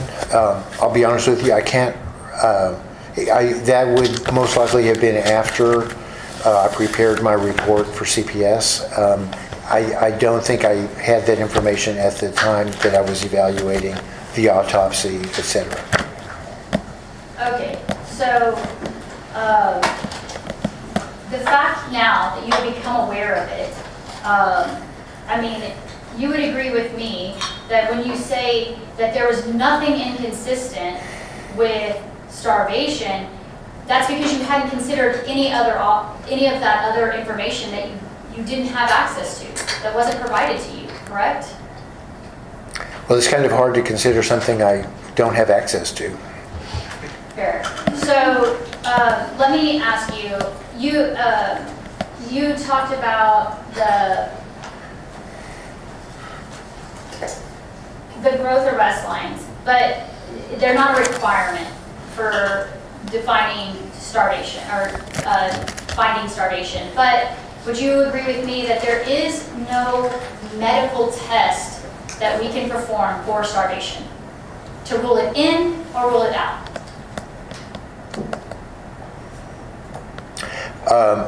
What I would say is it's a constellation of physical findings and laboratory findings. There's not a single test. There are multiple tests and findings have to be present. Well, and there's no test for starvation, it's the elimination of other options, right? Because generally speaking, as you have already stated, it is very rare for us to have a claim of pure starvation. Generally, you would die, before you would die of starvation, you would die from some complication from starvation. Is that correct? I don't think that's necessarily true. The few cases that I've had of where a child dies from starvation, they don't typically have other causes of their death. In other words, like in the third world, you expect that a child will develop pneumonia or some other infection before they die of starvation. But here in the U.S., that's not necessarily true. Right, because the starvation cases that are generally prosecuted are ones where they are locked up and you know they weren't getting food, right? That has not been my experience. The crib death, have you heard of that case? The crib death? Well, for instance, when a child is left in a crib and not fed, they know that they weren't getting fed, then it's a very clear indication that it's starvation, right? Hypothetically. Yes, I mean, I don't know the details of the case you're talking about, so for me, it's a hypothetical case. So the further we get away from an absolute locking up and failure to be able to access food, the harder it is for us to be sure about starvation. Because there could be other issues, medical issues that are coming into play that if you're not looking for them, you didn't consider them, correct? Well, I mean, I personally don't think that applies to Benji's case because we certainly did, the ER in particular certainly did obtain the lab that they could obtain at the time. If you look at the physical findings on autopsy, no fat in his body, no food, in his GI tract. His overall physical appearance. I mean, it does not. The findings that we have all point towards starvation. Okay, so, last point. Defendant's Exhibit 22, this is Benji on the day he passed, 3 hours before he passed. And he had his stomach suctioned out through the through the EMS, correct? Yes. He had his stomach suctioned at the ER, correct? Yes. He had a bowel movement, a large, hard bowel movement in his diaper at the time of death, correct? Yes. He had a full diaper at the time of death, correct? That's what's recorded. And he also, there's evidence that he peed in his bed with a huge urine puddle, and that he peed in the car on the way to the hospital. Are you aware of that? I don't think I had heard that last one, but I had heard the other things that you mentioned. Right. So when we're looking at all of this, and with our own eyes, just looking at it, it does not look like a case of someone who is locked up and is prevented from getting food. This is a case of something that has been missed. Judge, I'm going to object to argumentative. It's completely not even a lack of question. Oh, I pass the witness. I just have very few questions, Judge. Okay. She spends a lot of time talking about basically restraining the child. Is there another way to prevent a child from getting food?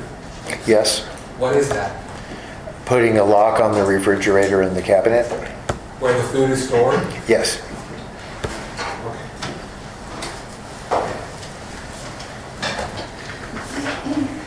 I'll pass the witness, Judge. No further questions at this time. May Dr. Lucifer be excused? Yes. Yes. Okay. Dr. Lucifer, thank you very much for your time and your efforts today. If you have any exhibits, just give those to the state as we walk out. Thank you very much, sir. I think I managed to return them. Okay, wonderful. Thank you very much, sir.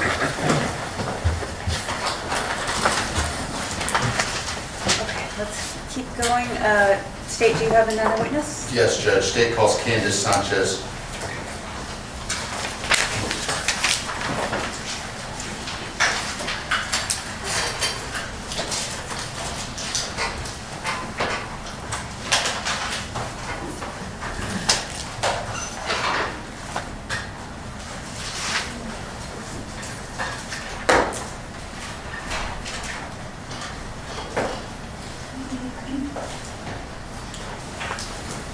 Good afternoon. If you could please have a seat up here, Ms. Sanchez.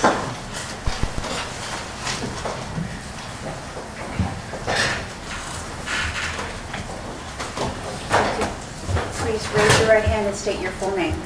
It's Candace Irene Sanchez. Do you swear or affirm the testimony you're about to give will be the truth, the whole truth, and nothing but the truth? Ms. Sanchez, the microphone in front of you can be moved however you need to so we can hear you. The young lady in front of you is a court reporter, and she takes down everything we say, so it's important that you speak up and speak clearly and do not speak over anybody. If you see one of these attorneys stand up while you are talking, please stop talking, and I will let you know when it's safe to proceed. Thank you very much. Mr. DeVico. Thank you, Judge. So, Ms. Sanchez, is that your maiden name? Yes, Are you related to the defendant, Brendan Cervera? I'm sorry. I entered. Yes, my maiden name is Sanchez. It's okay. I'm so sorry. No, that's not my maiden name. I was going to get there, but you figured out what I was. So, what is your maiden name? It's Cervera. And are you a relative of the defendant? Yes. How are you related? I'm his sister, And so then what would your relationship to Benjamin be? his aunt.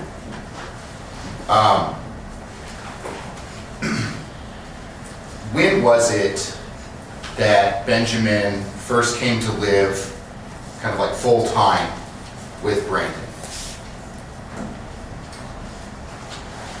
I'm- Like what year? Do you remember how old Benji was? I believe he was 2. Okay, so when Benji was 2, he started living with Brandon, right? Yes. Now, when Benji started living with Brandon, what was your involvement with him? I would watch Benjamin for him, for my brother. Okay, and what was the time period where, I'm sorry, you said that you would watch him. When is it that you would watch him? Monday through Friday. So, And what time on Monday through Friday? from the morning, it kind of differed. It was either morning till time he would get out, or I would keep him So what was happening? overnight. What was happening what was Brandon doing while you had Benjamin? At work. So, you're watching Benjamin while he's at work. Do you have children of your own? I do. How many? 10 total. And so you have some experience, and at the time, how many children did you have when Benji was 2? I had 8. So you had some experience caring for children, and your brother was aware of this. Yes. And so how did this arrangement develop where you agreed to watch Benji during the day while he was at work?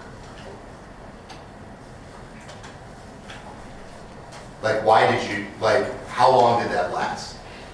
That you were watching him during the day? About 6 months, I would say.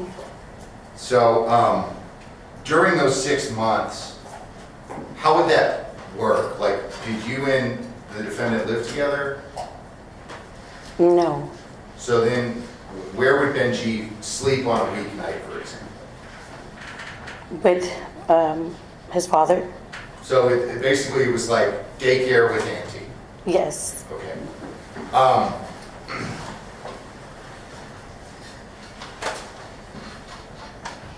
You said he was about 2 years old. Was he potty trained when you first started watching him? No, he wasn't. While you were watching him, did you attempt to potty train Benji? Yes. How did that go? It went well. And he was able to get off diapers? Yes.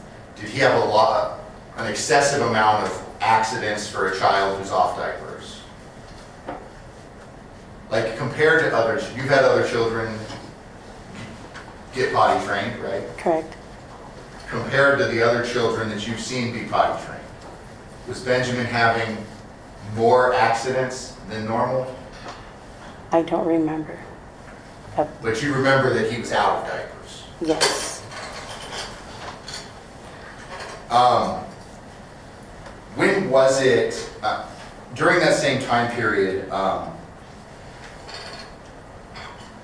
what if any issues did Benjamin have eating food or gaining weight?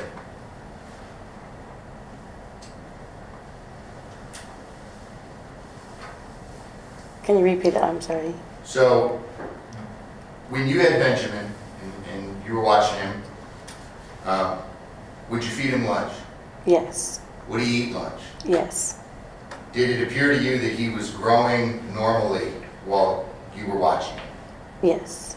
Like he got bigger a little bit? Yes. Ms. Sanchez, I'm going to have you pull the microphone and move it a little closer to your, Okay. you can move the entire thing. Just kind of move it across the desk a little bit This closer to way? where you're sitting. Yes, ma'am. Okay, thank you very much. And is it true that you also, during this time period, you would watch Brandon Jr., right? No. Less so? No. Not even after school? No. Okay. So where was Brandon Jr. while you were watching Benji? It'd either be my mother or my sister. Oh, okay, I think, okay.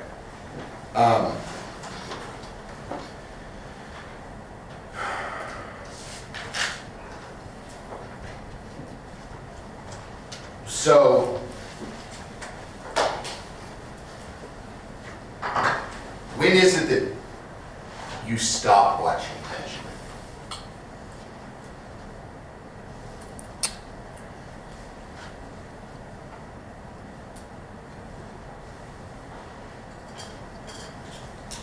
I'm going to show you an exhibit that's been marked as, I believe it's Defense Exhibit 30. I'm sorry, Judge. Yes, you may. You have leave of that report. Thank you, Judge.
Here it is.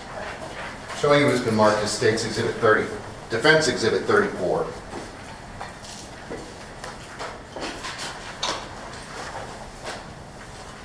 Can you see that at all if you turn?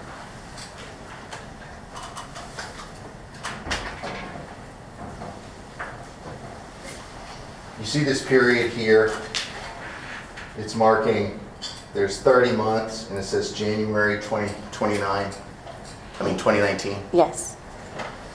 Does it seem to you about accurate that about January of 2019 would have been when Benjamin first came to live with Brandon as the custodial parent? I'm not sure of the date. But it would have been when he's about 2, right? Or sometime when he's 2. Yes. And if you look down here at the bottom of States 34, I mean, this is Benji's age in months. So he would turn 2 somewhere here about halfway between 20 and 30 months, right? Yes. And so it would have been sometime before he turned 36 months that he would have started living with Brandon, right? Yes. Okay, so it was sometime around January of 2019. Would that be fair to say? Yes. Okay.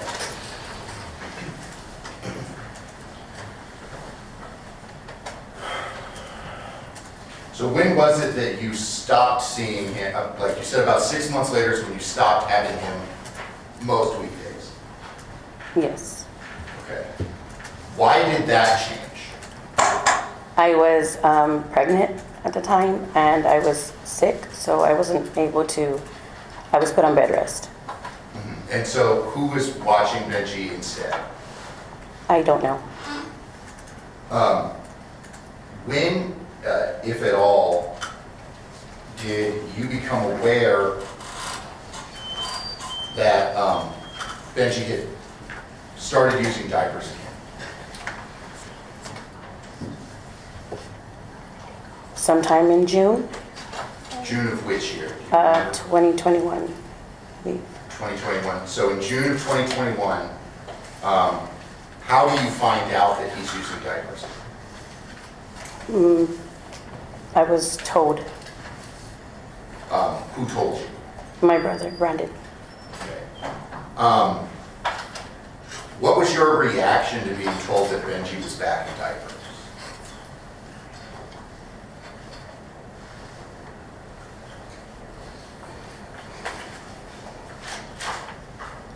I was,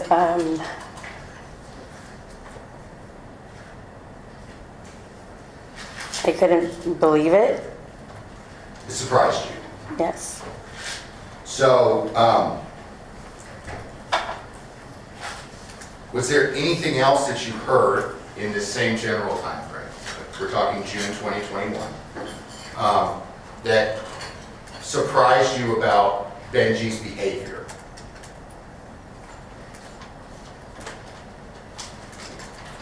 The injury to himself, hurting himself. So what injury are you talking about? Putting things in his ears, hitting his head against the wall, or biting on his fingernails. And how did you find out about those injuries? I was told. By who? My brother, Brandon. And what was your reaction to your brother telling you this?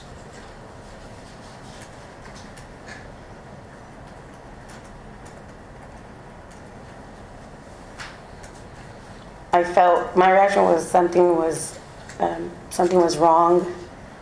I felt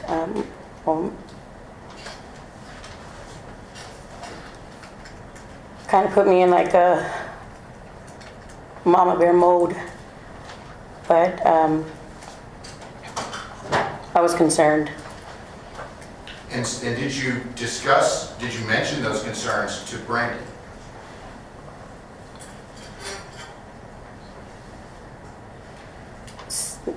Some of it, yes. And in fact, did you tell Brandon that you thought that he had to figure out what was going on? Sustained. What did you say to him that you thought he should do? He needed to be taken to a doctor. And how many times did you talk to him about taking Benjamin to the doctor?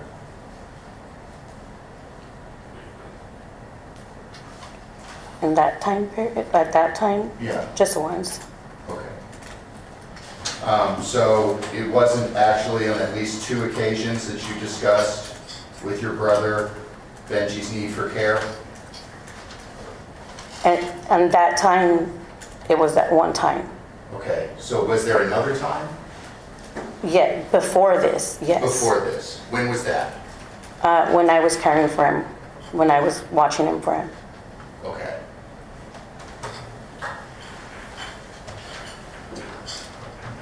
So there was more than once, it's just that only one of them was after you'd stopped watching. Yes. Okay. Isn't it true, what if anything did Brandon say to you about Benjamin's eating habits in around June of 2021?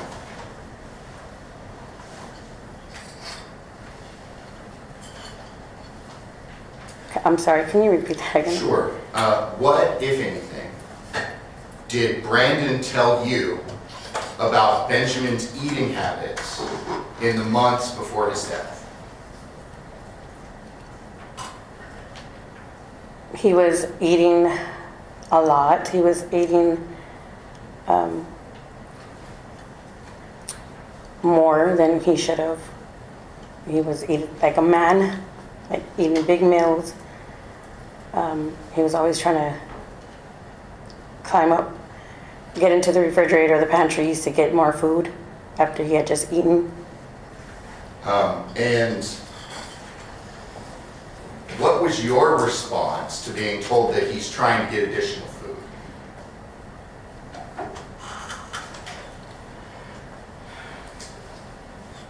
Why was he looking for more food? If he was being fed, why was he looking for more food?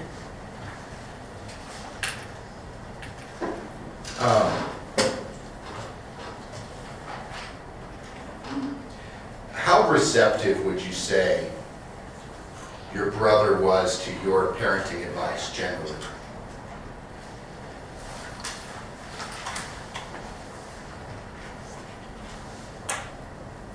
Can you ask me that in a different way, please? When you give parenting advice to Brandon, how likely is he to follow it?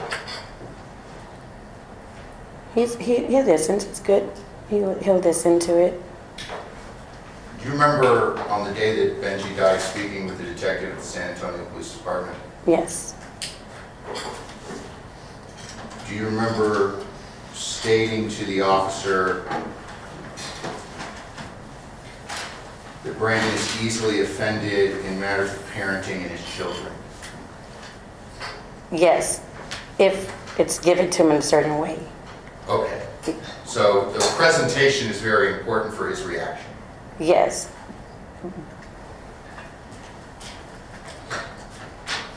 So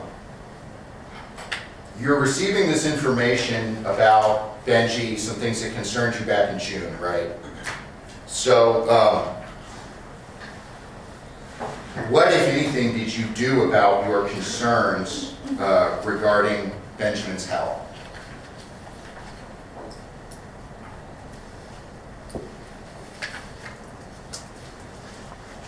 Did you contact anyone? I did. I contacted CPS. And when was that? It had to have been between June or July. June or July? Yes, Does- of 2021. July 20th, does that sound about right to you? You don't know. I don't remember. Okay. But it was you that called CPS and told them what? That I was concerned for my nephew. Based on some of the things that your brother had told you? Yes. I think what I want to establish is, in this time period, from when Brandon starts telling you these things until you call CPS, how many times did you yourself actually see Benji in person? None. But you had information that Brandon was giving you, is that fair to say? Yes. And I believe you said that he had shown you a picture also, at some point, of Benji. I saw a photo of Benji, yes. And so it was those things that led you to call CPS, would that be fair to say? Yes. And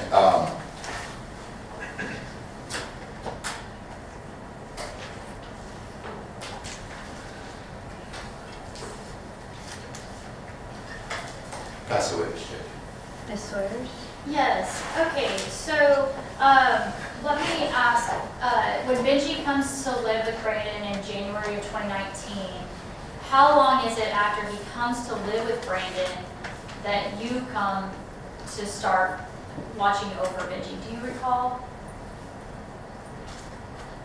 After Jenny? I'm sorry. Yeah, after Benji comes to live with Brandon, right, he becomes a custodial parent.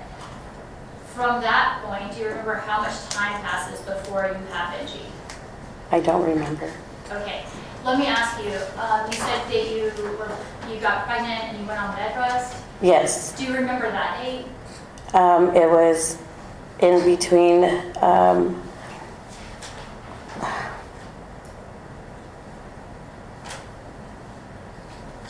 I want to say maybe in February Of, 2021. okay. February 2021 is when you stopped watching Benji? Yes. Okay. And you only watched him for 6 months prior to that? Yes. So 6 months, August of 2020 is when you approximately started watching him? Because I'm backing it up.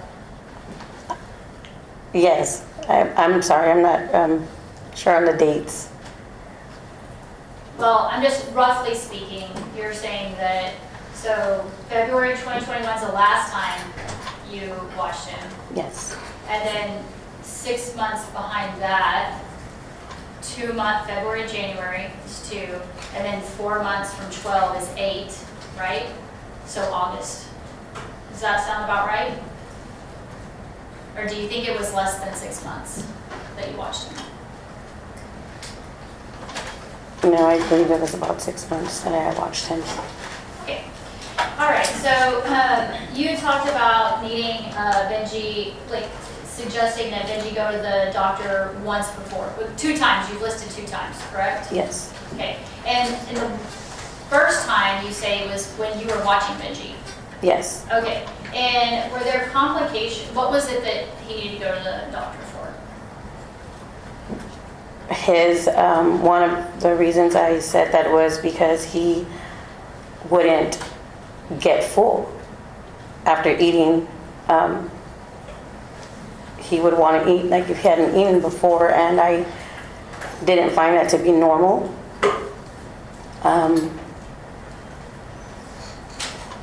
And knowing where he had come from, I felt that he needed to get seen by a doctor. Now, let me ask you, so you say where he had come from. Had Benji been, he was living with a biological mother prior to 2019, Yes, or January 2019? And in regards to that, Brandon did not have access to Benjamin at that time. no, Okay, so something happened at biological mother's house that had nothing to do with Brandon, correct? correct, And is that why Benjamin came to live with Brandon? yes, Now, when I say Brandon didn't have anything to do with Benji at that time, it was because the biological mother was keeping the kids from Brandon, correct? yes, So he wasn't able to see them. correct, It wasn't because he didn't want to see them, correct? correct. So now, you just mentioned that you did not have any personal knowledge of what Benji was doing day to day in June of 2021, correct? Correct, Or July of 2021. correct, And the only knowledge you have is from what Brandon self-disclosed to you. yes, And would you agree with me that he wasn't hiding anything from you? no, he wasn't hiding anything, And he was freely giving you the picture? yes, And so, and that he was having a conversation with you about his child that he's concerned about. yes, And I apologize, going back to that doctor's visit, were there complications back in August of 2020 to February of 2021 getting in to see a doctor? yes. Okay, and why? The biological, Judge, I'm going to object to lack of personal knowledge on this. If you can establish how she knows the Sawyers, please. Are you aware personally of why, did you try to take Benji to the doctor? I did, Okay, and even, did you have complications taking Benji to the doctor? I did. And why? My children's care provider let me know that I am not allowed to take Benji unless I have a letter signed by the mother giving me permission to take Benjamin to get seen. And they wouldn't even take a letter from Brandon, would they? No, Because he is not listed as the actual parent by law. They were not married. no, they're not married. Okay, and so they did not find it sufficient for Brandon just to say he's the father of Benji. Correct. I apologize, I spoke over you. Is that correct? Yes, ma'am, that's correct. Okay, so the only one they would listen to was Erica Flores, Yes, and that's the name of Benji's biological mother. yes. And y'all couldn't get a hold of her? No, she was very hard to find. She was, Judge, I'm anticipating that the response is about to verge into hearsay. Let me stop you there, because you answered my question. So you weren't able to get a hold of her, and so, but ultimately, would you agree with me that Brandon does wind up taking Benji to the doctor, and, he takes him to an ER doctor? yes, Okay. Now, going forward to, do y'all have diabetes in your family? yes, Do you have diabetes? yes. What kind of diabetes do you have? I believe it was type 2. Type It's 2? type 2. Or is it? It was, I'm so sorry. I'm sorry. It was, I don't know if it was type 1 or type 2, but it was during my pregnancy and then after it Okay. stayed. All right, so you don't know if it was type 1 or type 2? Correct. Okay. Did you testify previously that it was type 1? I might have. Okay. Now, how about in regards to the rest of your family? Who else in your family has diabetes? My mother, my grandmother, and I believe both my sisters. Okay, and do you know if they have type 1 or type 2? I don't know.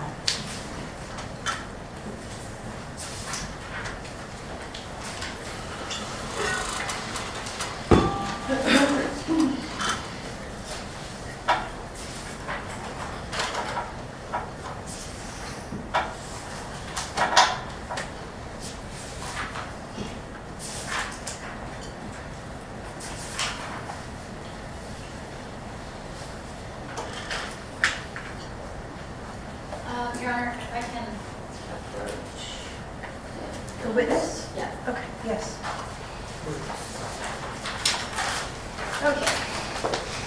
So I'm showing you what's been marked as Defendant's Exhibit 34. And you stated that you, let me see, if it's August 2021, he would have been, would you agree with me, 4.5? So you know, so he's born, his birthday, do you know his birthday? I don't, tomorrow I believe it is. Oh, okay. So, September 28th, 2016. And so if we go to February of 2021, I believe that's just about a little less than it's like a little less than 4.5, right? Yes. Okay, so backing up to, let's see.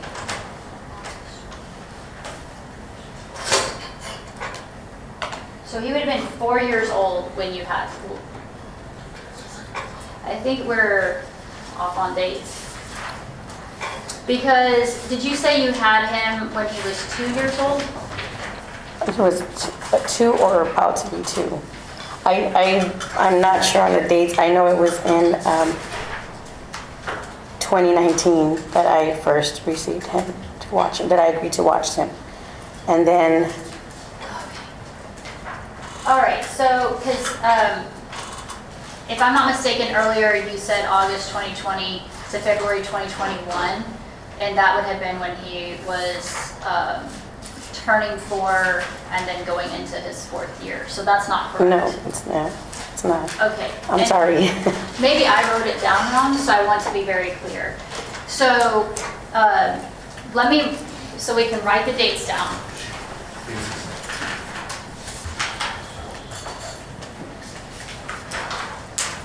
So if you say, if Benji came to Brandon in January of 2019, and you think that you had him in February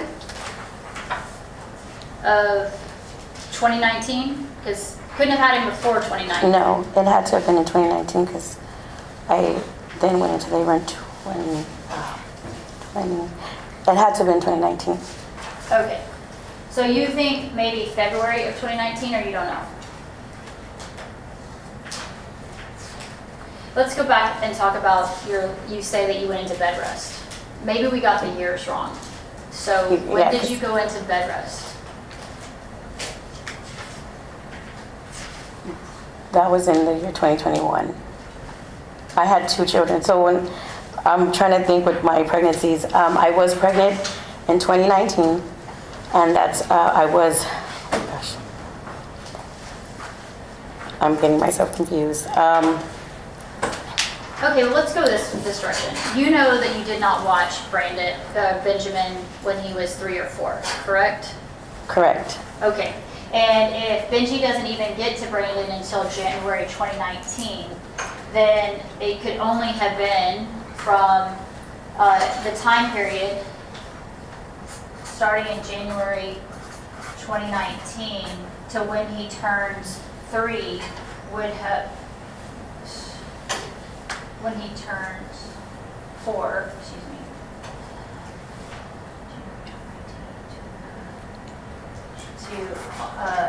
He's born in September, right? Right. And that would have been 2020. So, I mean, at this point, he has not turned. No, I'm sorry. Yeah, Okay, 2019. Oh my gosh, long day. I apologize, guys. Okay, so January 2019 to September 2019, because he would turn 3 September 2019. So between there, can you tell me that range? You just 6 months in between there. Is that Yes. somewhere in between there? Yes. Okay. All right, so January 2019 to September of 2019, that's gonna make it, because he would have been 36 months, and that would have been somewhere right in between here, correct? Because here's 30 months and 40 months. I can't write on this because it's been admitted, but, so you had him somewhere between here and here. Now, he goes to the doctor after that, and while in Brandon's care, Brandon has him for these 30 months, right? From January 2019 until he passes on August 2021. Okay. And during the time that Brandon had him, did you get to see him even if you weren't watching him, or is the last time that you saw him when you watched him? I saw him one more time. After I was done watching him, I saw him one more time. And when did you see him? It was in February, I believe the year of 2021. Okay. And when you saw him, did he look like he had healthy weight? Yes, he looked a little taller, stretched out, but yeah. And has Benji always been a small kid? Yes. Always been a skinny kid?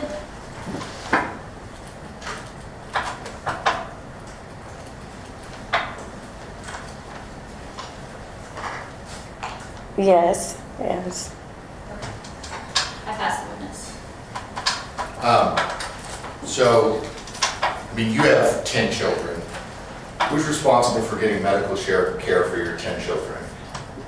I am. And if there's something where the insurance is saying, hey, we need some additional documentation, who would be responsible for getting that? Myself, me, the mother.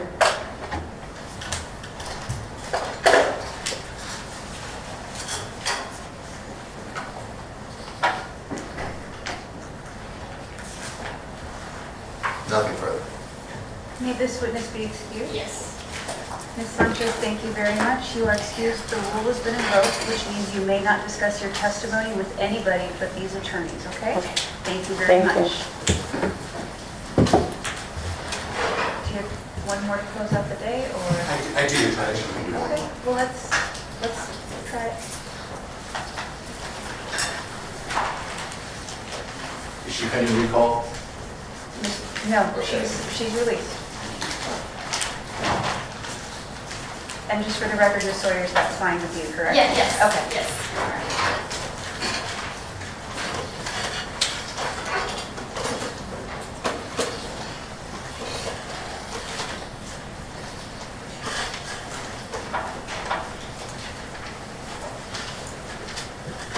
If you could please come have a seat. Please raise your right hand and state your full name.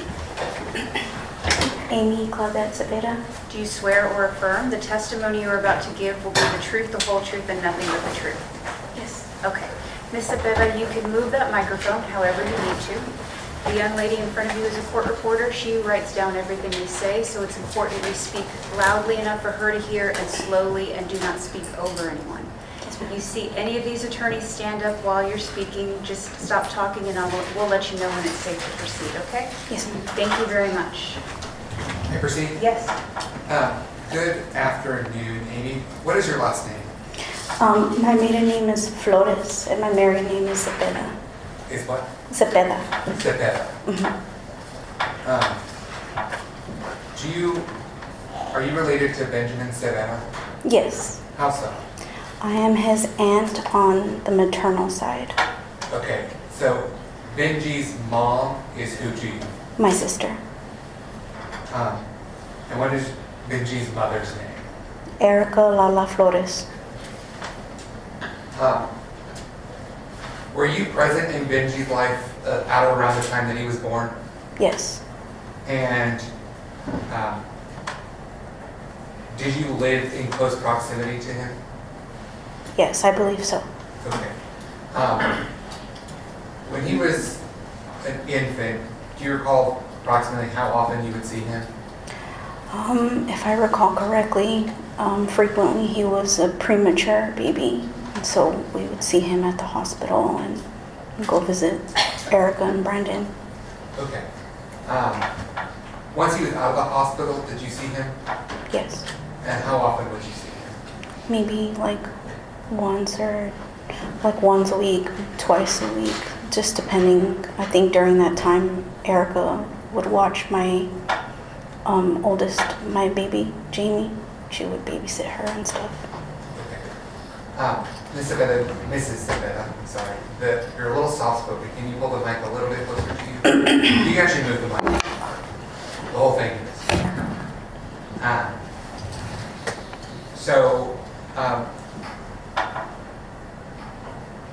How long did Benjamin live with Erica?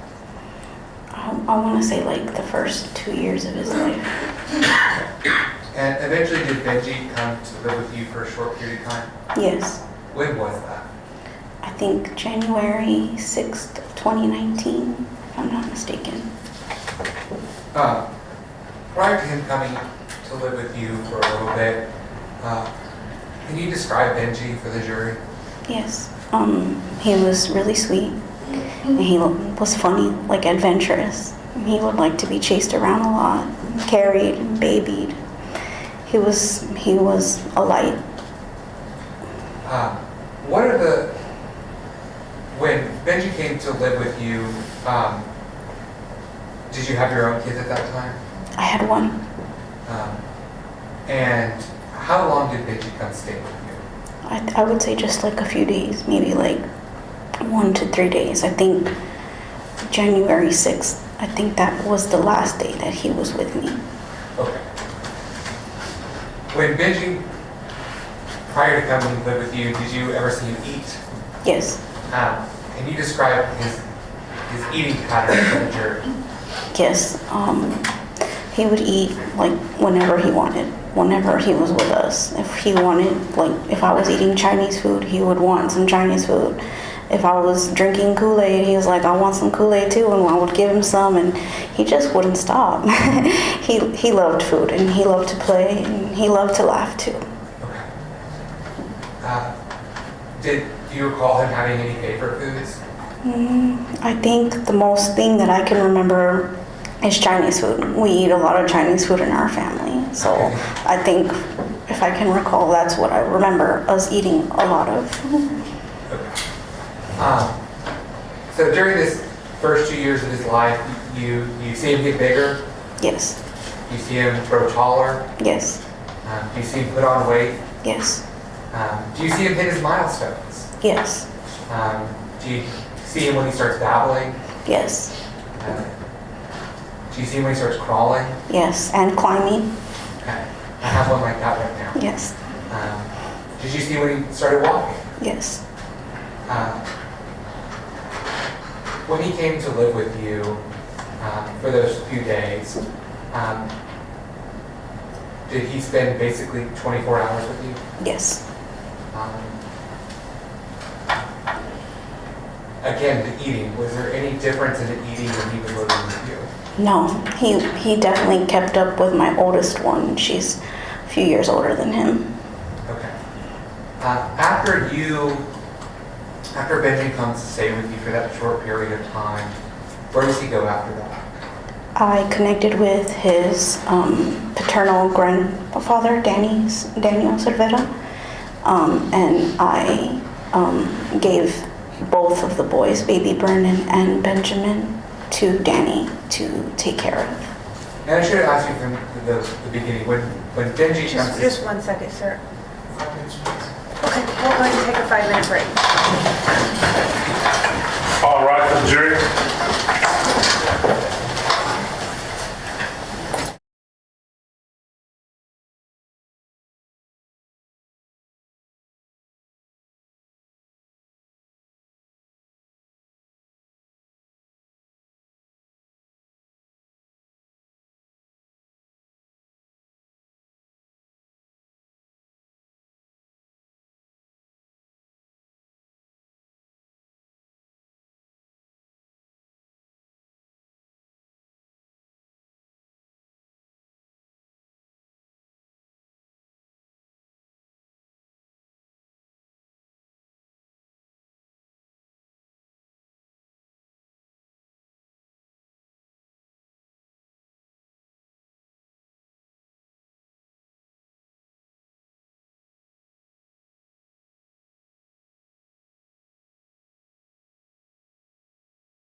Amy, when's the last time you saw Benji?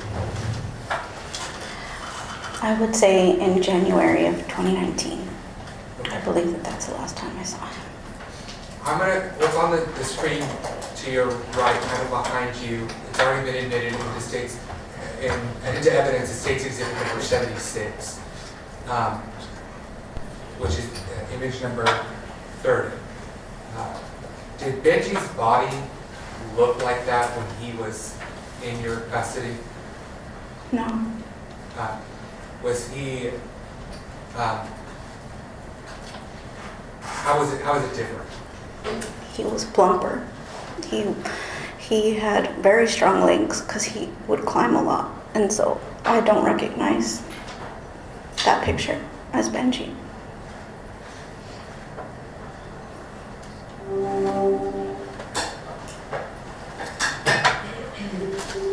Oh, that's what I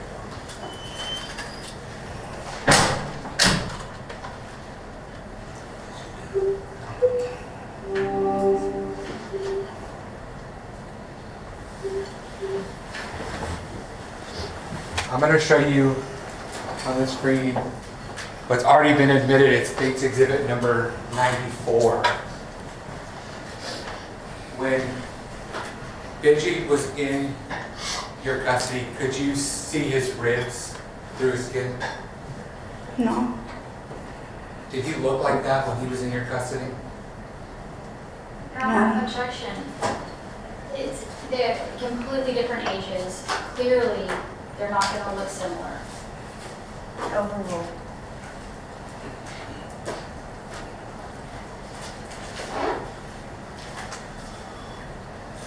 I'm going to pass the instruction. Ms. Sawyer. Thank you.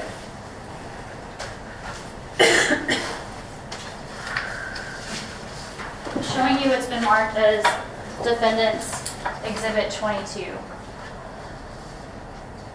Is that what Benji looked like?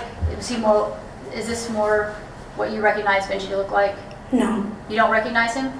I recognize him, but he was happier. He was plumper. He was plumper than that. He's also, would you agree with me, about a foot taller than when you last saw him? I can only determine from 2019 his So height.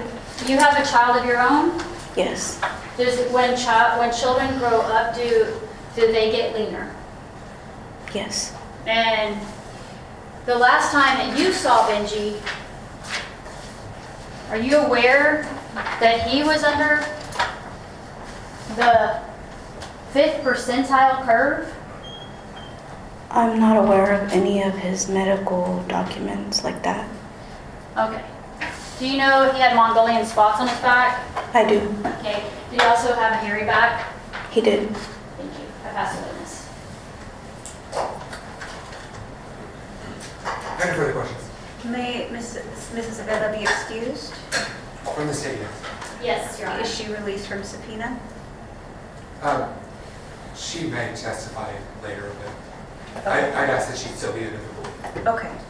So, Ms. Cervera, we are done for today. The rule has been invoked, which means you cannot discuss your testimony with anybody but these attorneys.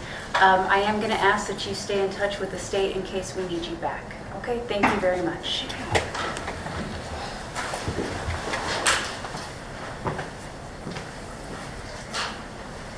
Okay, ladies and gentlemen, thank you for your time and attention today. We are going to break for the weekend.